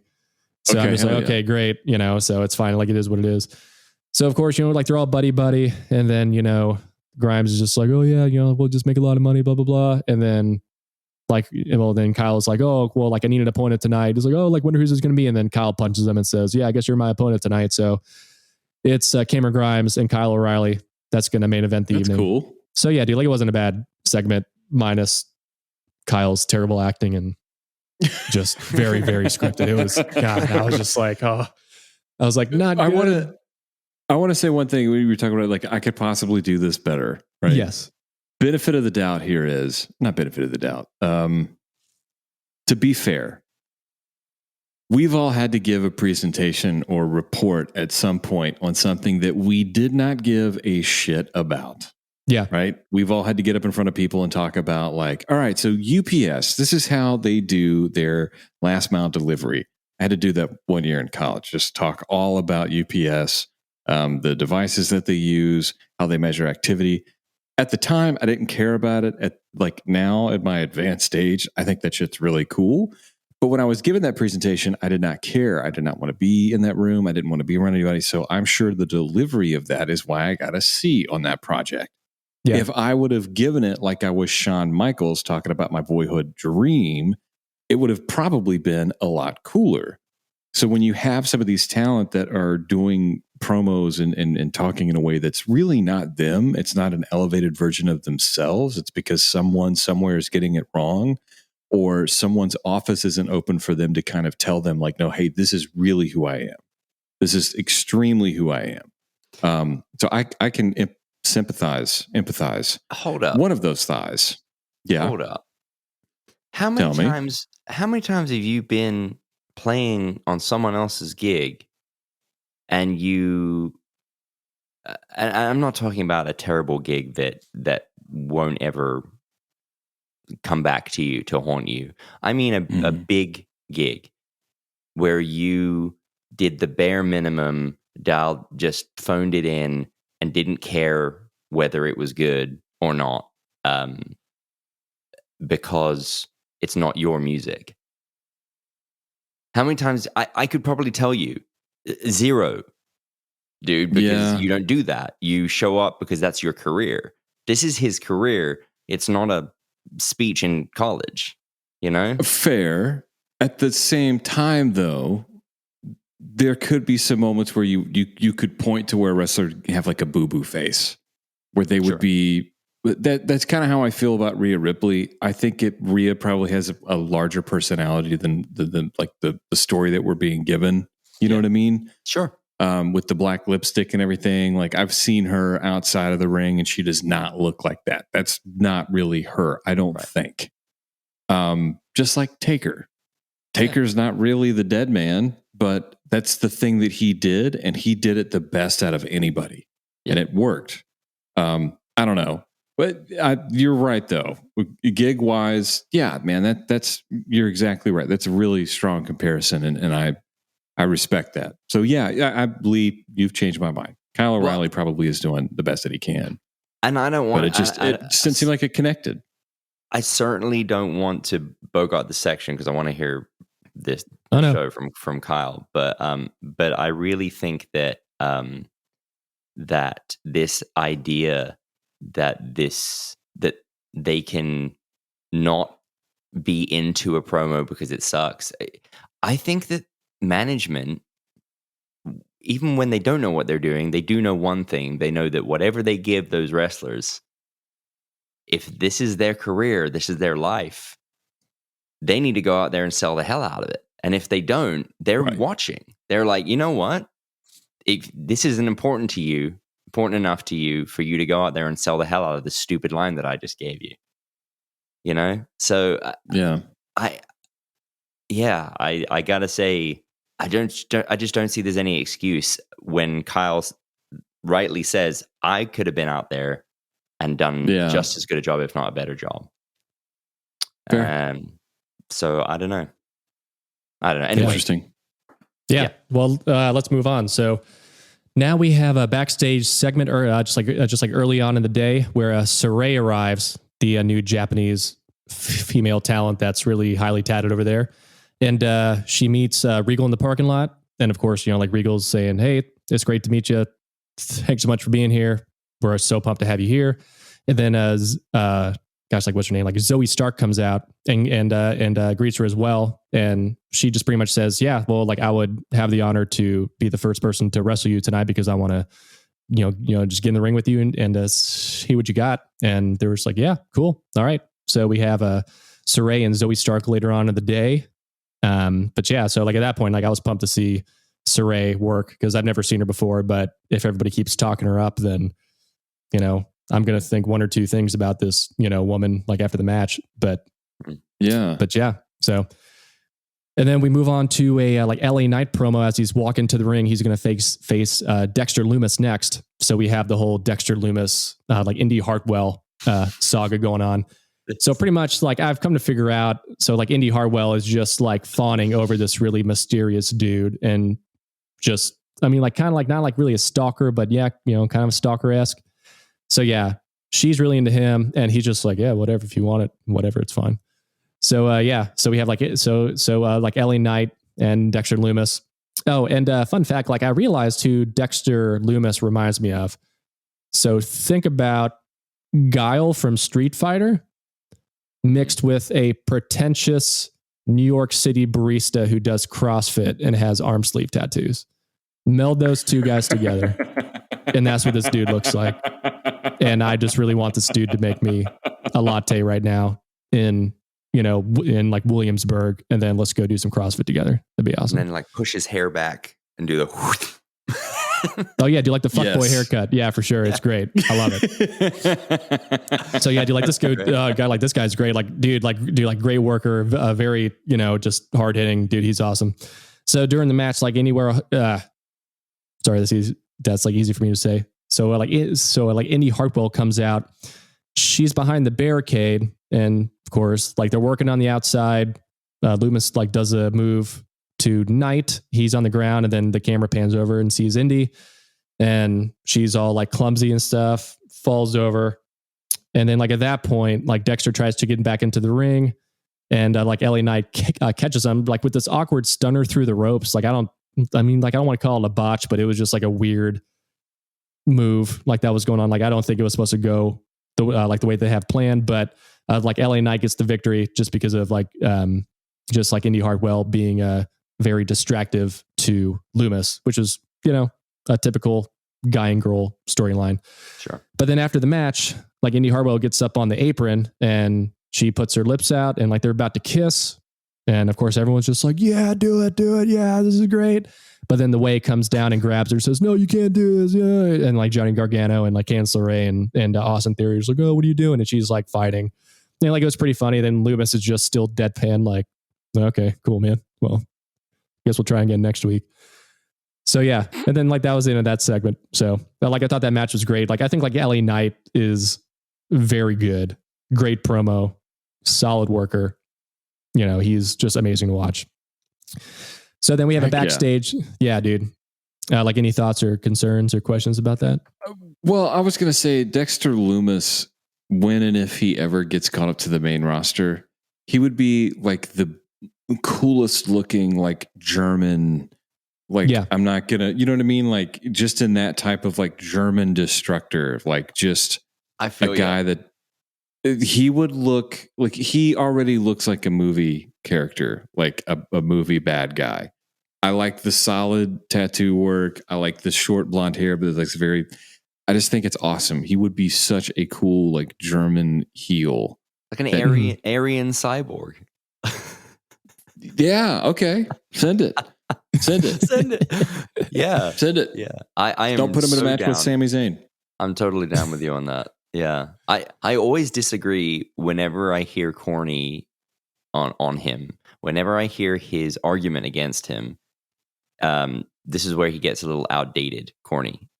He talks about how, well, if you're going to be a psychopath, then you got to be crazy. I'm like, no, like, where have you been the last 20 years? Like watching psycho movies, like they're calm and calculated. You know, people like Dexter are the new psychopath. And to me, I get the whole thing. I just think it needs to be developed, but I like that way more. Like, absolutely push the envelope. Well, Cornette is Cornette is the new psychopath. I don't know if you listened to the start of the show, but oh my gosh, Cal, have you heard this yet? I haven't heard this one yet. No, I don't want to eat up any more time. But it's worth a listen. Continue. Done. All right, great. Yeah. So, and now we have a backstage in like the locker room. We have just like Leon Ruff cutting just like one more promo on Swerve Scott, and he's pretty much saying like he just wants to like end this feud. He's like, yeah, like I'm gonna end you. Whatever. So I'm like, okay, let that thing's finally wrapping up. So that's great, short and sweet. Ruff is very intense, like a great promo, just very believable. He's awesome. Mm-hmm. Yeah. So like the next thing they show before the commercial is Beth Phoenix is going to sit down with Io Shirai. So like they have a sit down and like Io is just saying, she's going to take some time off to rest, but whenever she's right, she'll come back for her rematch against Raquel Gonzalez, which is great. And like they're just talking about, like how long her reign was as champion. And like I think it was like over a year or something like that. It was pretty impressive. So she's going to go away. But during the interview, we have another like interruption from Frankie Monet, like with their dog, because like the first thing you see is like the dog hops up on the interview table, and then they're all just like, oh, dude, what the hell? And then she just walks in the frame. Oh, there's my, and then she's talking and stuff. And then, like I don't know what to make about Frankie Monet yet. She seems, okay. I made this note. She seems like Alexis from Schitt's Creek. If y'all seen Schitt's Creek before, the show, but turned up to 10, obviously, just like way more, just very girly out there, very like just like aristocratic or whatever else. Yeah, I can see that. Who she is, right? Like, her background. Taya Valkyrie. Yeah. Oh, totally. Yeah. Did you see that tweet? Did you guys see the tweet when? After her debut, where they kind of made fun of her name and were like, why would you give her such a terrible name? And she said, firstly, I picked the name. Secondly, I don't care what name it is. It's me. I'm going to make it awesome. I loved the response, but I mean, it is at the end of the day, it's her. It's John Morrison's wife, right? Yeah, man. Oh, yeah, I'm looking at the old pictures of like her headshot when she was Taya Valkyrie, and I like the new gimmick. Yeah, I like the new gimmick. I'm cool with this with the dog thing. I like that. I just wish they would have strayed away from Monet. There's Janelle Monet, and that's the only Monet that you need outside of Monet. Agreed again. Outside of Monet, Kyle, continue. Or the artist. the French impressionist. Actually, like I don't know what just art period Monet was in, but we'll call it what it is. Yeah. So yeah, and then like the end of that is just like Aew just screaming at her in Japanese, and she storms off, and Frankie's like, oh, and then that was pretty much it. Okay. So now we come back from commercial, and Leigh, dude, like you'll appreciate this. So we have Breezango in the ring, dressed up in the Queen's Guard, just marching back and forth because they're going to face the grizzled young vets who are British. And it just goes to show you that Tyler Breeze and Fandango just, I mean, dude, like it was pretty funny. Dude, it was pretty funny. And yeah, man, they're still in NXT, just doing the deed. But yeah, they have a match against the grizzled young vets. And dude, like they had a spot during this match where, like, of course, like the grizzled young vets are working heel through this thing, and like one of them jumps off the top rope, and dude, like I like legit thought he like tore his ACL or something, because he just like crashed to the mat, and like they like stopped everything, and I'm just like, oh, what's and dude, like actually look kind of legit. But then his partner came and raked the eyes of Tyler Breeze, and then like it was just a fake out. And of course, I'm like, okay, that was pretty cool. I gotta watch that then. Yeah, I'm always a fan of those moments where you're like, oh God, and then it's like, oh, okay, everybody's okay, great. Oh, for sure, I love those moments. So yeah, and then the grizzled young vets win the match over Breezango, which I think was to be expected. But yeah. Hey man, at least they're getting a paycheck. Like, that's awesome. True. Good for them. Yeah, very true. So now we have a backstage with Indy Hartwell, and she wants to speak her mind about the whole Dexter Lumis thing, but the Way comes in and stops the interview with her, and there's like, oh no, we're not going to talk about this. We're not going to talk about this. Then Bronson Reed comes in and watches another shot at Gargano's North American Championship. But then Austin Theory steps in and says, well, hey, to get to him, like, dude, like you have to get to me. So like, I think this sets up a match that they're going to have next week, which is great. But dude, for some reason, like Austin Theory keeps calling Johnny Gargano Papa John. And it's the most hilarious thing ever. Papa John. He's like, oh dude, like Papa John over here. Oh dude, Papa John, dude, he's going to be it. Dude, like, I don't know why. Just go watch that. Is he racist? Is that what it is? Oh yeah. Probably. Oh gosh. Oh no. Papa John, Louisville, not good. Oh gosh, like what's that meme of just Papa John just sweating profusely or whatever? Yeah. Oh my gosh. God, it's so funny. But yeah, dude, like he keeps calling him Papa John, which is absolutely hilarious. So that's great. So then we have another backstage, and Cameron Grimes is talking about like NFTs, right? So like he apparently bought one for a lot of money during this auction, but then he gets this letter from the company that he bought the NFT from saying, oh yeah, well, like you technically won this, but like after the auction closed, we had an offer that we, like just like couldn't let go by like an outside source. And he was really upset. And then like at the bottom, it says, yeah, like the bidder was Ted DiBiase. And then he was just really pissed off about that because the $1 Million Man like outbid him for a NFT of some sporting thing. Like I didn't catch what it was, but I just thought, okay, that's a really good callback to, like the $1 Million Man and, like that old guard. So I thought that was really cool. That's great. So yeah. Wow. And then, yeah. So now we have the match between Saray and Zoe Stark. Like obviously this is going to be a showcase match for Saray. So like it went about maybe 10, 15 minutes, and dude, like it was a great match. Saray just like lays her shit in, like, just hard hitting Japanese style, like, which is amazing. Oh yeah.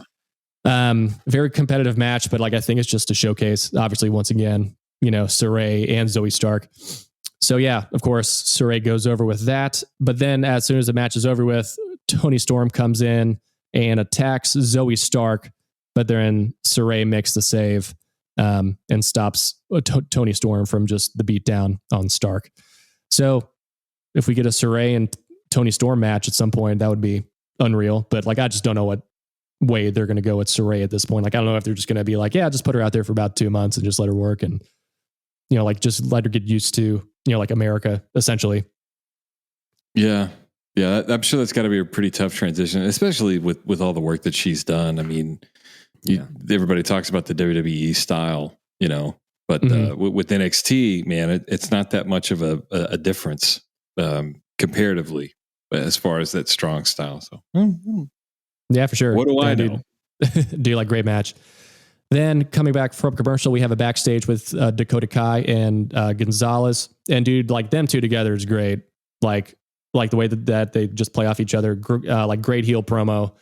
You know, like they actually know what they're doing. Like even though like obviously, you know, like everything is heavily scripted in WWE, like like with them, like it truly feels like they're talking in their own words, you know, dude, which is always the, you know, like the difficult task to get across in WWE. But dude, like that was great. Yeah. So yeah, I mean, dude, like I feel bad, dude. Like I'm getting like the really good show. I feel like. Sorry, Leigh. Sorry, Isaac. Yeah. Well, dude, like I promise one day we'll all switch. I'll just have to watch it. I'm sad that I didn't watch it. I watched everything else. I did not watch NXT this week, so I'm gonna go back and watch it. Give myself refresh my brain. Do it, man. Cleanse my soul. All right, then we have another backstage with Indy Hartwell and Candice LeRae. They're looking for the tag team champions, which is Ember Moon and Shotzi Blackheart. But like Indy gets sidetracked because I think she sees the locker room that Dexter Lumis is in, right? So of course Candice is talking about, like we're gonna go find like, you know, like oh gosh, I mean like who they're trying to find. Oh yeah. I mean like we're gonna go find I mean like Regal, like we're gonna get our, I mean like our title shots back, you know, this could be great. Then she runs into Shotzi and Ember Moon. She's talking shit because she thinks that like Indy Hartwell's behind her, but she's fawning over the dressing room, just wondering if she should go in. And then, of course, like Ember Moon and Shotzi Blackheart say, well, I mean, like, where's Indy? And she's like, well, she's right behind me. And she looks and she's not there. And then they drag Candice LeRae into the locker room and just have a massive beatdown on her, which was pretty funny because, you know, like Candice is being this over the top, you know, heel, you know, which is great. Mm-hmm. So, yeah. And then we hear a beat down because like the door shuts and then like we just hear a bunch of stuff like we're just like rumbling around. So obviously she's getting her ass kicked in there, which is great. All right. Now is Kushida's open challenge for the Cruiserweight Championship. Now he won the title last week from another open challenge. So this is my issue with the open challenges. Why don't we see a backstage of wrestlers trying to fight each other to get out to the ring for the open challenge? Because dude, like it always just seems super easy because like a guy just walks out, right? You know, it's just like, oh, cool, like I'm here, and I'm like, well, like I highly doubt that you're the only one that wanted a shot at this title, you know. And I mean, like the whole like John Cena, you know, I mean, like the whole like John Cena like open challenge, you know, like whenever he was doing with it, and then the whole, you know, like I mean, like the Sheamus thing too, and then like this whole Cruiserweight thing, it's like, you know, like I just feel like I need to see more people backstage, like arguing or doing something. To, I mean, it would be cool if R-Truth came out.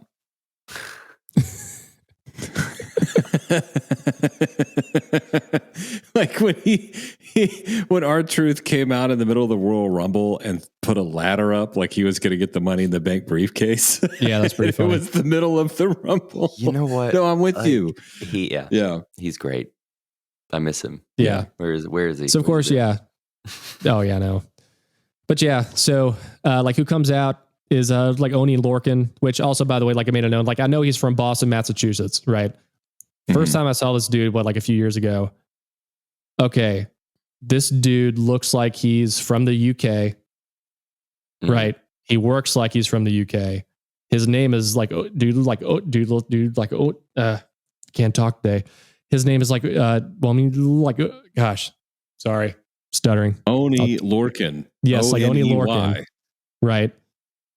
Name sounds very European, but this dude's from Boston. You know, I mean, like it was like the first time I heard the Killers, and of course I thought, oh, this is a fucking great British rock band. Oh, they're from Las Vegas, Nevada. You're from Vegas. Yep. You know, look real quick. Oni Lorcan, right? His shoot name is Christopher Gerard, but here are his other ring names: Biff Busick, amazing, the Carolina Panther. Oh hell yeah, Frank O'Rourke, Gerard St. Christopher, Vortex.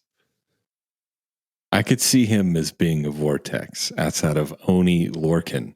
Yeah. But it's spelled weird. Oney. All right. Yeah, dude. I mean, dude, like he seriously looks like he's from the UK, but I'm just like, it's just like a weird disconnect for me. So like, I just wanted to point that out just like from the moment I first saw him. But yeah, he comes out to like great match and like they're working the arm, like they're just putting over Kushida's like MMA background and stuff. So of course, like he's always trying to like go after like arm bars and triangles and all that stuff. And of course, Kushida wins. He comes out on top, and then he gets jumped by like Escobar and Phantasma, and that other dude that's with him. Like I don't know the third guy like in their group, but then like MSK comes out, saves Kushida, and then like that sets up a 3-way for next week with like all those people. So right on. Great match. Yeah, it was cool. So I have really no complaints about that one. Now we have a Mercedes Martinez backstage calling out just like Gonzalez again. And she says that she'll take out Dakota Kai, and then like there'll be nothing left in her way to get the title or whatever else. So I'm assuming that match is going to take place next week as well. Like if I missed that, I apologize to the people listening, but yeah, like I think that's going to set up a next week thing, which is always like moving toward the next week, which is great, is what I feel like in like NXT. Right. And then now we have another backstage with The Way. So we have Johnny Gargano and Theory talking about, dude, like don't take a match with Bronson Reed, dude. Like I want to face him, but then like Austin Theory's like, oh, Papa John, dude, like we'll be all right. It's great. And then Candice walks in, just looking all roughed up, and it's really funny because she sits down and like everyone's just like, what the hell happened to you? And then like Indy walks in and dude, like she's just like, oh gosh, like I saw him. And of course, like everybody thinks it's Dexter Lewis, but she's like, oh no, I talked to Regal, and yeah, he's gonna give us our chance at the tag titles again. Okay, great. Right. So like that ends up working out. And then like they're all pumped, and then Candice is just sitting there like, what the fuck? I just got beat up. But I guess we have a title shot again, which is great. All right. Now we have a match between the tag team called Everrise. Have y'all seen these guys before? Yes. Okay. I haven't. Okay. Not by their like work style at all, but the way that they look is like that meme of, I mean, like what you order from Amazon and then what you order from Wish. So just picture what you order from Amazon looks like the Young Bucks, but then what you got from Wish is Everrise. Right. Oh, I've been there on so many levels before. Yes, and it was just really weird. So they're taking on Imperium with Barthel and like Aichner, and then like Alexander Wolf is just ringside, just barking out orders. So he's pretty much like the de facto leader while Walter is not around, or Walter's back in the UK doing like NXT back there. And then we have Killian Dane comes out and like interrupts the match, but he's technically a babyface. So like he just comes out to try to, say, hey, like I don't like it that y'all beat me down last week, but like he doesn't interfere. But Drake Maverick runs down the ramp, tries to interfere, but then, Killian Dane kind of grabs him and lifts him up and, walks him away. Just typical babyface, not trying to cause too much problem, but still like holding their ground. But yeah, then like Imperium win. Of course, I don't think there was any doubt of that, or just like any doubt of them losing. So yeah, they win. They're on their way up even more without Walter by their side. And then we have the main event with Kyle O'Reilly, which is weird because he walks out like the badass, like he normally does, like in his ring gear and all that stuff. But it's like it's a complete contrast from like the cool Kyle thing. But he's walking down to the ring like, oh yeah, let's go pretty much. And I'm just like, dude, this is just weird. But before he walked out to the ring, there was a backstage of him walking while his music was playing, and then Karrion Kross was waiting at the entrance ramp for him, and just pretty much like they just had a stare down, which obviously is, it's going to be like an O'Reilly Karrion Kross program. I'm assuming building up to the next takeover or whenever they decide to have their title match. So yeah, that happens. So yeah, like O'Reilly faces Cameron Grimes. Great match, goes for like 15, 17 minutes. And yeah, cool Kyle prevails, and there was no run-ins. So it was great. Match went off Lucky the air. you, man. Match went off the air. I can't believe that. Just like O'Reilly's hands raised. They're just like, oh, Kyle O'Reilly's the top, blah, blah, blah. Yeah, we'll see what happens next week. See you later. And it was great. Like Karrion Kross didn't come in and beat him down or anything. He just eyed him down backstage because I'm assuming a slow burn with this whole thing. So No run-ins. yeah. I'm just floored right now. Listen, Kyle O'Reilly looks like the Target version of Heath Slater. You know what I mean? Yeah. Yeah. Just like a little bit better, but he's got what is this tattoo on his? Is it say Forsyth? What does that say? I hope so. Not quite sure. Like I think it's something in Gaelic. Maybe. Okay. Not quite sure, but yeah. So yeah, that was the NXT wrap up. I'm sorry, I had just like issues with my speech. I'm not used to being up this late right now. Being a dad. Exactly. No need to apologize at all. Being a dad. Absolutely not. I guess we'll see if people even stay to listen about 2 hours in. Yeah. Well, here's the thing. Either you're with us or you're listening to something else. Yeah. So NXT is definitely a show at this point that I kind of want to spend a little bit more time with. Just the aesthetics of the way the show is shot and the way it looks. Oh yeah. For me, I can't get into it. I'm happy with the assignment that I have now. I'm happy to give you AEW next week, and I'll watch NXT if you want to do that. Well, let's do it. Because Really? Lee, sorry, You're gonna buddy. leave me with Yeah. You're stuck with Raw and SmackDown again. Speaking of, let's blister through SmackDown here. Please. Okay. I want to do one thing, but before we do that, I want to hit a few breaking things. I just want to get very quick thoughts from you guys. One is as we speak, Big Cass has apparently debuted at Impact as W. Morrissey at Impact Rebellion. So he is back full time with a wrestling promotion. Your thoughts? He's at Impact Rebellion with a new name. Yes. He took Eric Young's place in a match. Morrissey.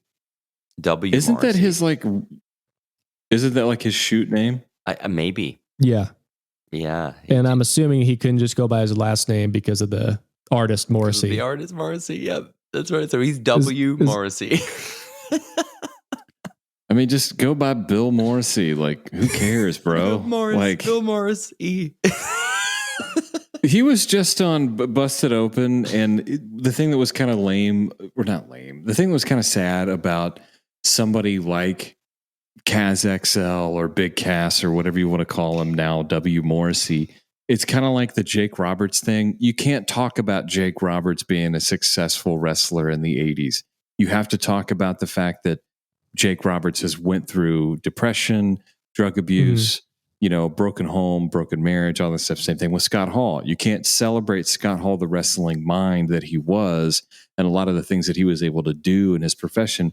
You have to immediately go back to his issues with drinking.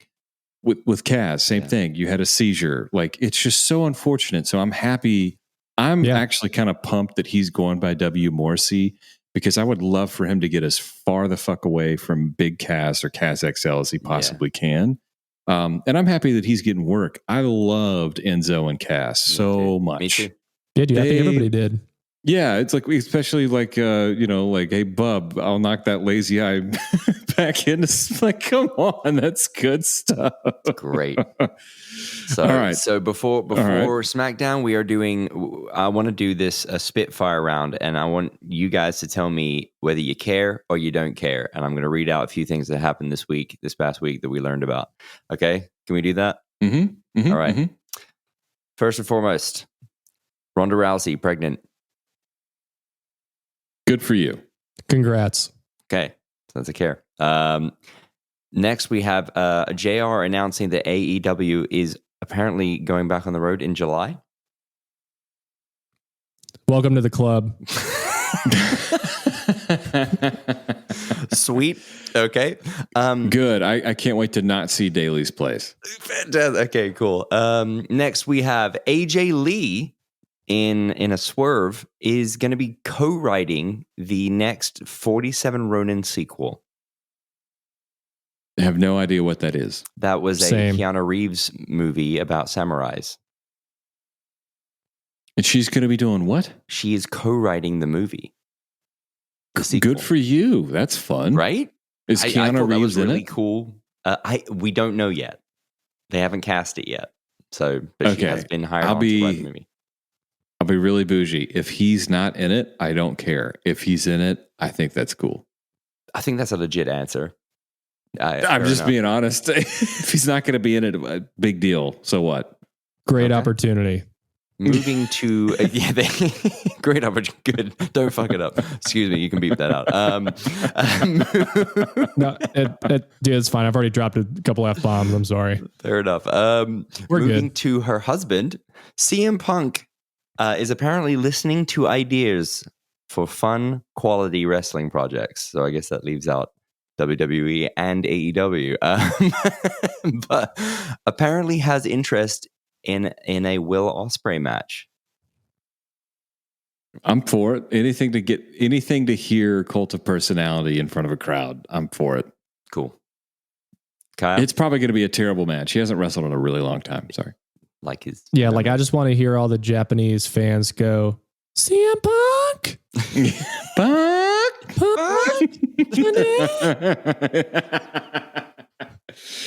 Chicago made. All right. Okay, 2 minutes and 6 seconds. That's where we should edit out. Rumors of Daniel Bryan leaving, or going part-time, or retiring, or wrestling for other companies. This all happened in the same week. So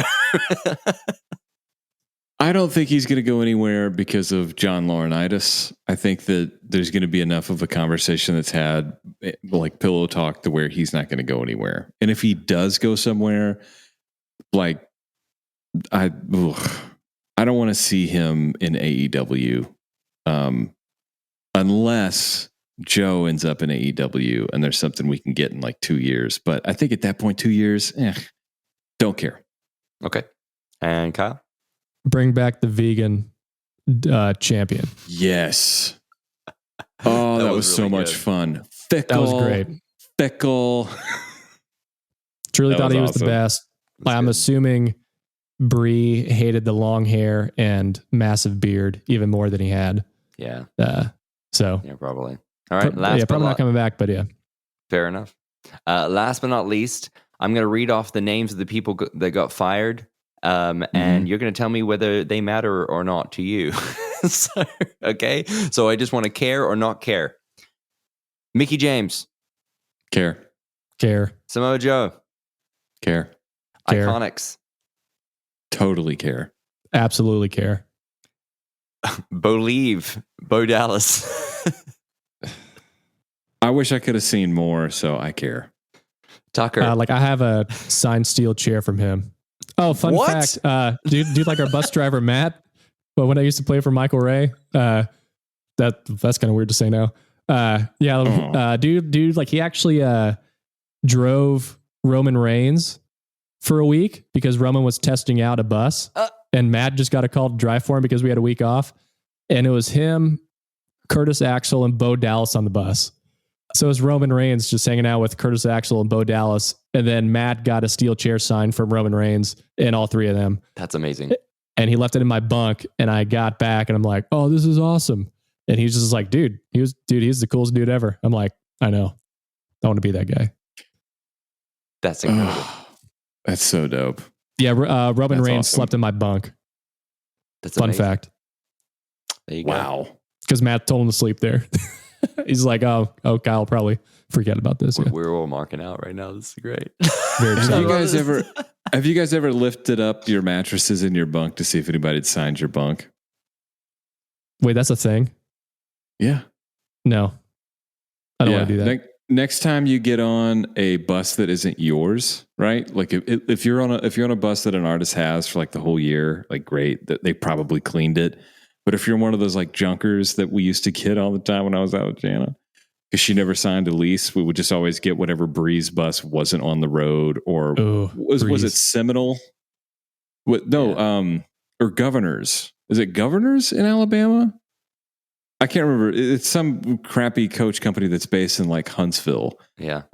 We would get those. One of them looked like a Shoney's. The front lounge just looked like a Shoney's. Amazing. It was awful. It was Kurt Ozon's first weekend out with us. We had the Shoney's bus. Anyway, was it Scott Steiner Shoney's? Yeah, exactly. In Atmore. Yeah. Sorry, Lee. Continue. No, it's fine. The last three I'm going to lump together. I know there were more, but I can't remember their names. The last three were Tucker, Mojo Rawley, and Chelsea Green. Do not care. Don't care. Do not care. Great, and that finishes that segment. Thank you for humoring me. Speaking of, I love that. Roman Reigns, we are going to move on to SmackDown. This is going to be easy for me to go through quickly, not because it was bad, but because quite literally the first 40 minutes of the show was based around our man Cesaro. Yes. The shit. The first 40 minutes. I don't know what to think of it still, even though I just kind of took it in. But SmackDown opened with Cesaro in the ring already. Before he even gets to say anything, he's interrupted by Rollins with new music that sounds like it's his old music and then his newer music blended together. I don't know. Regardless, he talks down to Cesaro. Then Jey Uso comes out and shouts some stuff. I'll be honest, it was kind of incoherent. I'm not sure if he's been pulled over for. Oh, you're talking about on SmackDown. Yeah. Great. That's really good. Sorry, I thought we were talking about a prior incident. Hopefully he didn't try and drive home after this show. Anyway, I'm just rolling down the street. Yep. You know what? Do you know who I am? I am an Uso. Whew. Rollins and Uso circle the ring after some back and forth. And Daniel Bryan makes the save. He says he's out because he's here to make sure Cesaro gets what he deserves.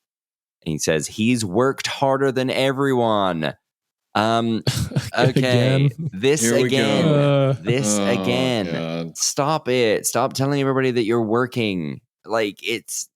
we know. Yeah, we get it. It's your job. That's kind of a millennial thing to do. Yeah. All of my prior employees spent a lot of time telling me, do you know how hard it is to answer the phone and have a live chat and respond to emails? Do you know how hard that is to do at the same time? Yes. It's your job. It's your job. That's why we hired you. Please. That's why you're getting paid for it, and you don't do it for free, you idiot. It's a job. We're not doing you any favors. All right, the world doesn't owe you shit. Roman then comes out with Heyman. I made a point to say McAfee sells him because he's... Oh, I forgot McAfee's commentating. Yep. Yes. He is. He was a little bit more subdued this week, and I think that was by design. I did happen to hear him on Busted Open, and he had a lot of praise to say for Michael Cole helping him. So I think we're going to see a lot of this from him up and down over the next few weeks until he settles into this role. He wasn't quite as animated this week, and I wonder if it's because they told him, "Hey, dial it back a little bit." I hope they don't do that too much because he was great last week. He was still great this week though. Roman is acting slimy. Has a new T-shirt with Edge and Bryan stacked on each other, and it says like "stack 'em, pin 'em" on it. It was great. That's pretty good. He calls them both losers. He calls them both like main event losers, and then goes through a whole list of different types of losers. I'm sorry, I like him as a heel. It was a good heel promo for WWE. I'm for it. Yeah. It was good. His laugh as he was making this stuff up. It almost seemed seemed legit. Oh wait, hold on. First off, like if Meltzer's talking garbage about Charlotte going to get dental work, how come he didn't talk garbage about Roman Reigns getting dental work? Because Great point. Because it's Meltzer. There you go. Yeah. What Meltzer was giving that as knowledge that he had been given, qualified knowledge that he had received. So I can't really blame him, but for sharing that. But in the context that he did, basically implying that Charlotte has identity issues, or anybody would have identity issues, or being self-conscious about their body or whatever, just kind of implying that. He didn't outright say it in like, if we're being fully contextual with what he said, it was like, well, when you're in that machine and they want you to look a certain way, sometimes you just have to go take care of stuff. And this is like a thing for her to be off, to go do some dental work. And it wasn't anything major. I mean, let's be real. Hello. Take the, put a hat on a hat here, or take the cat out of the bag, or whatever you want to do. Yeah. Almost everybody's had some work done at some point in their life. You've had braces. Okay. I get my eyebrows waxed because I get a gnarly unibrow. Okay. Mm-hmm. I know that's it's just like, I could give a shit. I really could. If I was going to say something about Braun Strowman, but I'm not. If Braun wants to go have some work done, surely Vince has had some work done. If you guys saw the Hidden Treasures or Hidden Gems show on A&E, there's a spot with Vince and Mick Foley, and it's like, whoa, Vince looks orange. Anyway. Well, no, because first off, like, Vince looked completely different at WrestleMania. Like, when he opened up the show, because I just thought, okay, either one, he just caked on makeup for TV, or two, he's been having Botox, like massive Botox for like the past week.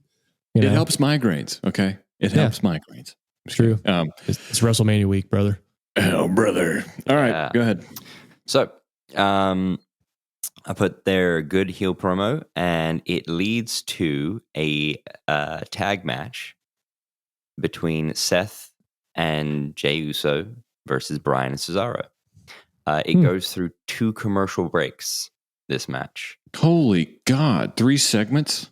Yeah.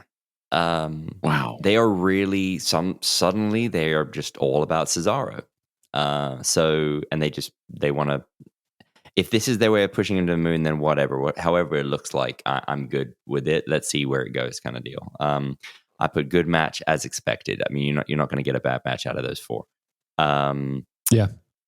Bryan gets the pin. That's the finish. You'll have to excuse me. I'm not going to go through like any super details. But I would say it was a great match, but you're not missing a huge amount, nothing groundbreaking. Bryan gets on the mic immediately afterwards and taunts Roman more. Cesaro swings Jey again, because he's already done it in the match, and knocks him flat with an uppercut. They are really milking Cesaro at this point. Funny dialogue between the two. Then he swings Jey again, and Bryan tells Roman he should come out and save his cousin. Roman never shows up. And this is where I put, this is the 40-minute mark. First 40 minutes of SmackDown features Cesaro about Cesaro. That's a big deal. That's awesome. Yep. Next up, we have Nia versus Tamina. As expected, this was a pretty awful match.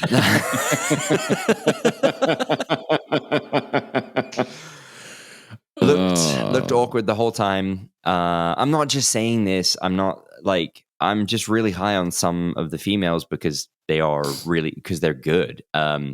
Both these women they're just big, awkward, goofy. They're not good. They're just not fun to watch. As a fan, I just don't get why people think that the other fans are going to like this. But so they're awkward the whole time. I wrote, who thought putting these two in a one-on-one was a good idea? Tamina rolls up Nia to win the match. Great, cool, whatever. It was the only part that I look. If Nia Jax, I'm sorry. Yeah, no, go for it. Go ahead. No, please. Okay, if Nia Jax were able to talk like I'm sure Nia Jax talks in her normal life, Yeah, and didn't wear. I'm not even going to say anything about her gear. She can wear whatever she wants to. It's a free country. Yeah. I can't get. I don't believe her. Mm-hmm. And I'm sorry that I don't. I'm sorry I'm not getting it. They haven't done a good job of making me, a mid-30s white male, understand what Nia Jax is. Right. I'm sorry. I just don't get it. I don't get her nor Tamina. I just don't get it. You're the daughter of Snuka. Okay, cool. Yeah, like and Tamina, like, she doesn't even start the match. She already looks like she's blown up. Yeah. She sweats, like sweating profusely. It's like ugly to watch her wrestle. It's ugly to watch anybody wrestle, if we're being fair. Sure. You know what I mean? Some people make it more of an art than others. You know, like, yeah, MJF's bronzer on his face is an art compared to the rest of his body. yeah. I gotta give equal diss here. Fair I gotta enough, fair make sure that I'm cleared up MJF. That is fair. Yeah, but anyway, so they're wrestling at the Four Seasons Total Landscaping. Giuliani. Right. That's, you know what? That is what I feel when I watch Tamina wrestle. You look at her face every time she wrestles. It reminds me of the drip from Giuliani's face. Yep. So moving on. And Nia Jax is the fly on Mike Pence's head. Go ahead. Okay. We had KO versus Apollo Crews, good old Kevin Owens, and General Aziz. LOL. I had to put the LOL in there because it's just so stupid that's his name. With Sammy on commentary, so thank God for that. He's so good. He is. He's just great. Some quick recap. Aziz distracts Kevin Owens. Second roll-up win of the night. So we're talking about roll-ups again. The other roll-up came just before it from Tamina. After the match, Kevin Owens stunners Cruz, and Aziz gives Kevin Owens Umaga. You remember Umaga, right? Yeah. Gives him the old thumb jab. Right? You remember the big thumb finisher to KO, mm-hmm. which Cole then, he doesn't even, it almost like he didn't even wait for the thumb to land before he yells, Nigerian nail. Oh my gosh. So apparently he's... Can we make a mixed drink called a Nigerian nail? Oh, well, absolutely. There's going to be things in my bedroom that's going to happen called the Nigerian nail, for sure. Hey! Anyway, I'm so glad Claire is in here. I'm sure she'd kill me. Apparently... and to cap Drops off on Mondays, Claire. Yeah, exactly. And to cap off this fantastic segment, Sammy, almost to say this, how ridiculous that was, comes into the ring and does a dance on top of Kevin Owens' lifeless corpse. And it was fantastic. Dude, that was the one thing I saw on Twitter. Yep. Oh, look up Friday night. Look up the GIF. It's fantastic. Dude, right, hang on. Dude, like, I just don't see how he can do anything wrong, because I mean, like, I heard like an interview with him on some podcast saying, dude, like I mean, like, I feel bad for the people who just always say like, yeah, like just totally scripted, blah, blah, blah. But, but like, apparently like they're letting him do things that he wants to do. Yeah. That's like all him. So it's like, if you're, and like, this is like the perfect, case of like, well, maybe WWE, like if you actually do great stuff and they trust you past a certain point, it's like, yeah, like they'll just give you more and more rope to work with. I think you got to earn it. I think that's what it is. Exactly. You have to earn it. And just like any job with a hierarchy, you got to earn that trust. Plus I feel like that with Kevin Owens too, Yep. Yeah.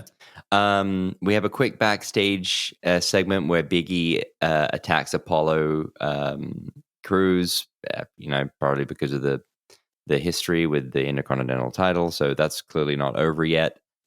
even though KO was just given. I didn't mention this. That was for the Intercontinental title, the KO versus Apollo Crews match. So sometimes they're giving rematches to people, and sometimes they're not. So I don't really get that. But are we doing rematches now, or have they been abandoned? Do you remember when Triple H said the whole thing about, well, rematches aren't guaranteed anymore? Yeah, that was not this past Mania, but the Mania before that. Yeah. The Raw after Mania, that was the announcement that was made, or it was made after a draft. But yes, that was a thing that wasn't just exclusive to NXT. That was full on all WWE, where like if you lose a title match, you're not automatically guaranteed a rematch for the title if you lost it. Okay. Right? That was the case. If you lost it, you were guaranteed a rematch. But if you were challenging for the title and you lost it, that doesn't mean that you get a rematch. It was only if you lost the title. Okay. Well, apparently this isn't over because Big E attacked him backstage. So there you go. All right. We'll get more of that later. If you don't watch anything else on SmackDown, I just want you to look this little segment up. It is the pre-taped cinematic segment with Aleister Black. Guys, I thought it was awesome. The whole thing. I haven't seen it yet. The whole thing was dark, like seriously dark. And so from like his last character, like are they just pushing him more and more toward darkness? Yes, and it's not like hokey dark, like Fiend dark and Alexa Bliss dark. It is he's seemingly reading like stories from his twisted childhood, but from a storybook, from a dark storybook or something, and it uses some of this kind of eerie, creepy animation from it could be from a Tim Burton movie, which I thought was really cool. He buries the viewer and says that we should all be scorched from the earth to make room for more fertile things. And then it goes, and then the screen goes black. It was really cool. I said I loved it. They will probably figure out a way to ruin it somehow, but tonight I'm going to enjoy it. It was badass. So it was like the Fiend. It was like the Fiend. Oh, this is great. Exactly. Oh, yeah. It didn't really work out. Exactly. Yeah. It sounds like most marriages. Okay, I'm excited to see Aleister Black. I'm excited to see something other than what we've been seeing. Mm-hmm. So I'm definitely going to watch this. Just watch. It's a short segment, but it's really cool. So I think you'll enjoy it. Great. Bitchin'. We have another quick backstage segment with the Dirty Dogs. Have I told you guys how much I love Dolph Ziggler? Yes. You told us that you like Dolph Ziggler so much that it kind of makes you want to watch his brother on AEW. There you go. Yep. Yeah. I just any segment with him in it. They get interrupted by the Street Profits, who then get interrupted by Bayley, and who then gets interrupted by Belair, by Bianca Belair. It was a quick Spitfire segment. It felt like it was just kind of to fill time. It was fine for what it was. Next up, we had tag match between the Mysterios and Alpha Academy, Gable and Otis. Gable is awesome to watch. He's a pleasure. It's like watching Kurt Angle when he was younger. Even if he is small, he's great to watch. He's just fun to watch. Makes everyone look fantastic. Makes everything look fantastic. It was a solid tag match. Otis is being presented as kind of a monster, I put now, but like more of a methodical one, which is way better. I really dig that. I dig this. I get why they split him up from old Tucker. And now they put him with somebody who takes the brunt of stuff and they can give him the hot tag. I'm starting to get it. It's going to take a while. I'm starting to get it. Anyway, Dominic hits a sliding sunset power bomb into the wall on Gable, which was actually pretty impressive. And Pat McAfee sold that one too, which is fantastic because he spelled it out for everybody. Did he spell it out SAWFT? Sword. Sorry, I got to go back to Enzo. Yep, exactly. When Charlotte Flair standing in the ring with Chris Jericho, and it's Sasha Banks and Enzo, and she was talking about, she's like, "Oh, Sasha, honey, you should go for it. I've heard Enzo Amore's performance in the bedroom. Well, there's really only one word to describe it." Jericho goes, "Oh, I'm going to spell it out for you." It's so good. It's great.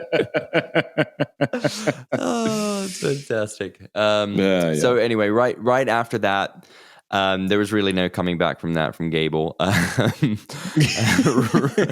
Ray hits the 619 and a splash on him after he gets rolled back in the ring, and the winners are the Mysterios. They walk out to fist bumps from Cesaro and Bryan, who are out again, still calling Roman out, who finally makes an appearance. So clearly, the running theme this whole night is Bryan has been trying to help Cesaro get a championship match. If you haven't got that already, I am undecided whether this is a push to the moon or whether this is making Cesaro look like a soft millennial, as Ike put it earlier, that can't get his own work done because he needs somebody else to babysit him. So at this point, I'm like, you might be going a little bit too far with this. Anyway, Cesaro and Bryan are out. Roman finally comes out with crew intact, and he responds to Cesaro's challenge by giving Daniel Bryan a championship match next Friday night.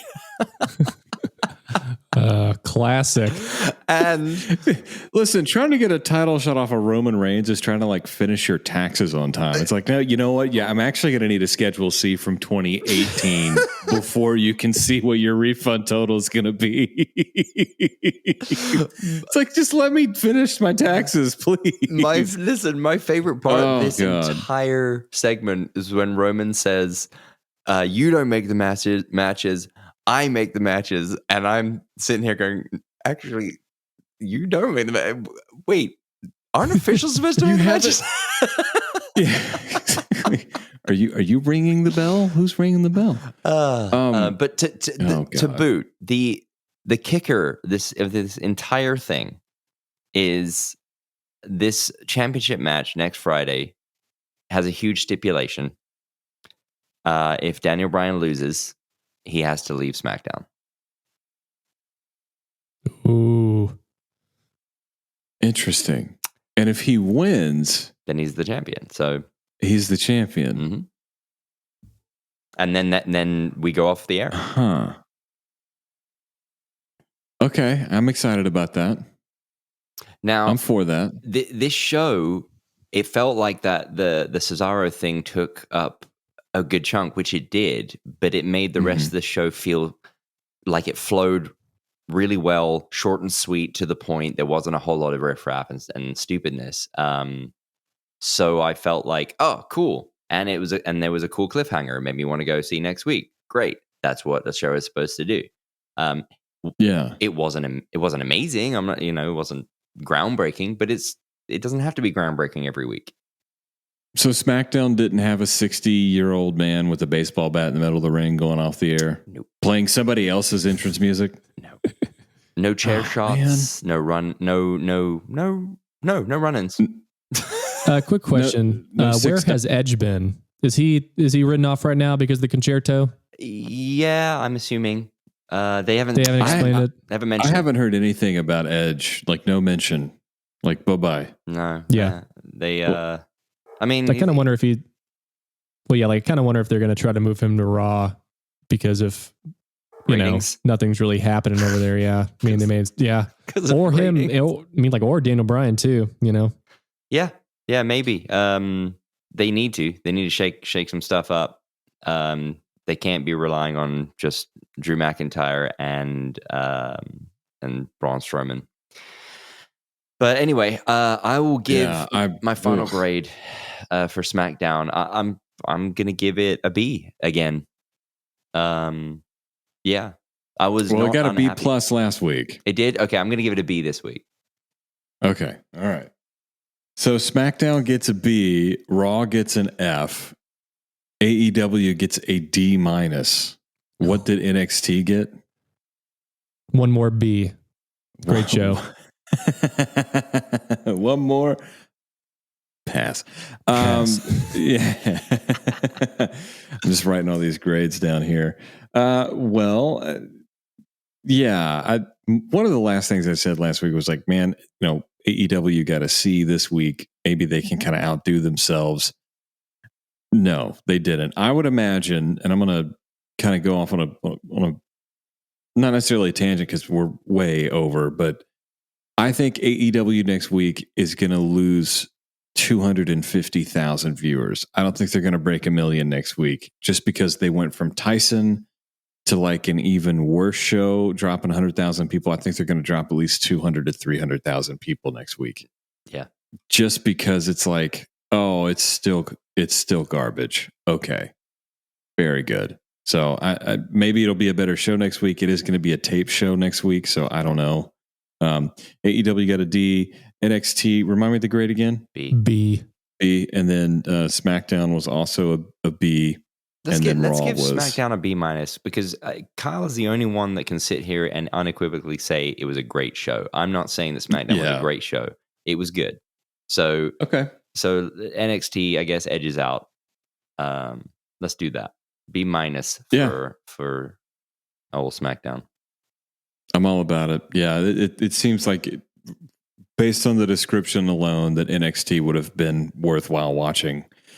And the week that was quite a miserable week. A lot of our programming that we watch, my wife and I watch on DVR, was interrupted by just horrific things that happened during the week. Yeah. All right. Another week in wrestling, another week where you don't have to watch. You just get to listen. Go cut your grass. Go do something stupid. Listen to us talk about something that we all cherish and have grown up around and love and really want to see just be an awesome thing. And remember, any opinion that we have or any, assumption that we make about what we see on TV is purely us watching TV. We're not at all attacking the individual people themselves. We're not at all trying to berate or belittle anybody that's behind the scenes as a performer. It's the character that you're portraying on TV, not you as a person. So take it in some fun, for fuck's sake. Learn how to do a knee slap where I don't tell that you're doing a knee slap. All right. So you guys got anything coming up this week? You want to let the people know about Kyle? Anything coming up this week? Yeah, like I have a show with Jordan Davis at the Bluebird in Bloomington, Indiana. Hell yeah. Dude, like I would say come out to the show, but thing is sold out. So see you next time. So all right. Very good. You got a Jordan sweet power Davis. acoustic gig. Hell you know how yeah. I love power acoustic gigs. Are you rocking the cajon? Cocktail kit. Cocktail kit. Do you have a cocktail kit? Yes. Like it's right behind me. And the kick drum sounds like dog turds. Oh no. Ooh. How do you tune I'm sorry, we're just going to break kayfabe here. How do you tune a cocktail kick drum? Is it the same thing? It's just all smaller sizes to where I'm just playing a floor tom as a kick drum. So it's not really like, nice and full and round and warm and punchy. I hate tuning drums. It's same. It's the worst. And they have the keys where you can watch the pressure, so you could like match each lug. And I got one of those. I spent $200 on that thing one time. I ended up giving it to a kid at my church. I was like, I don't understand this. It's worthless. It's absolutely worthless. Yeah, you're worthless. All right. Well, tell everybody how they can find you, Kyle. Yeah, you can follow me at Flat Billionaire on Instagram and also running the IG Trolling the Territory with you brothers. Hell yeah. Leigh, what's going on this week? You got anything coming up this week? Any projects, any releases or anything like that? No releases this week. They'll be coming up within the next couple of weeks. I've got a few things coming out. This week I just lots of fun in the studio with terrible. I'm just kidding.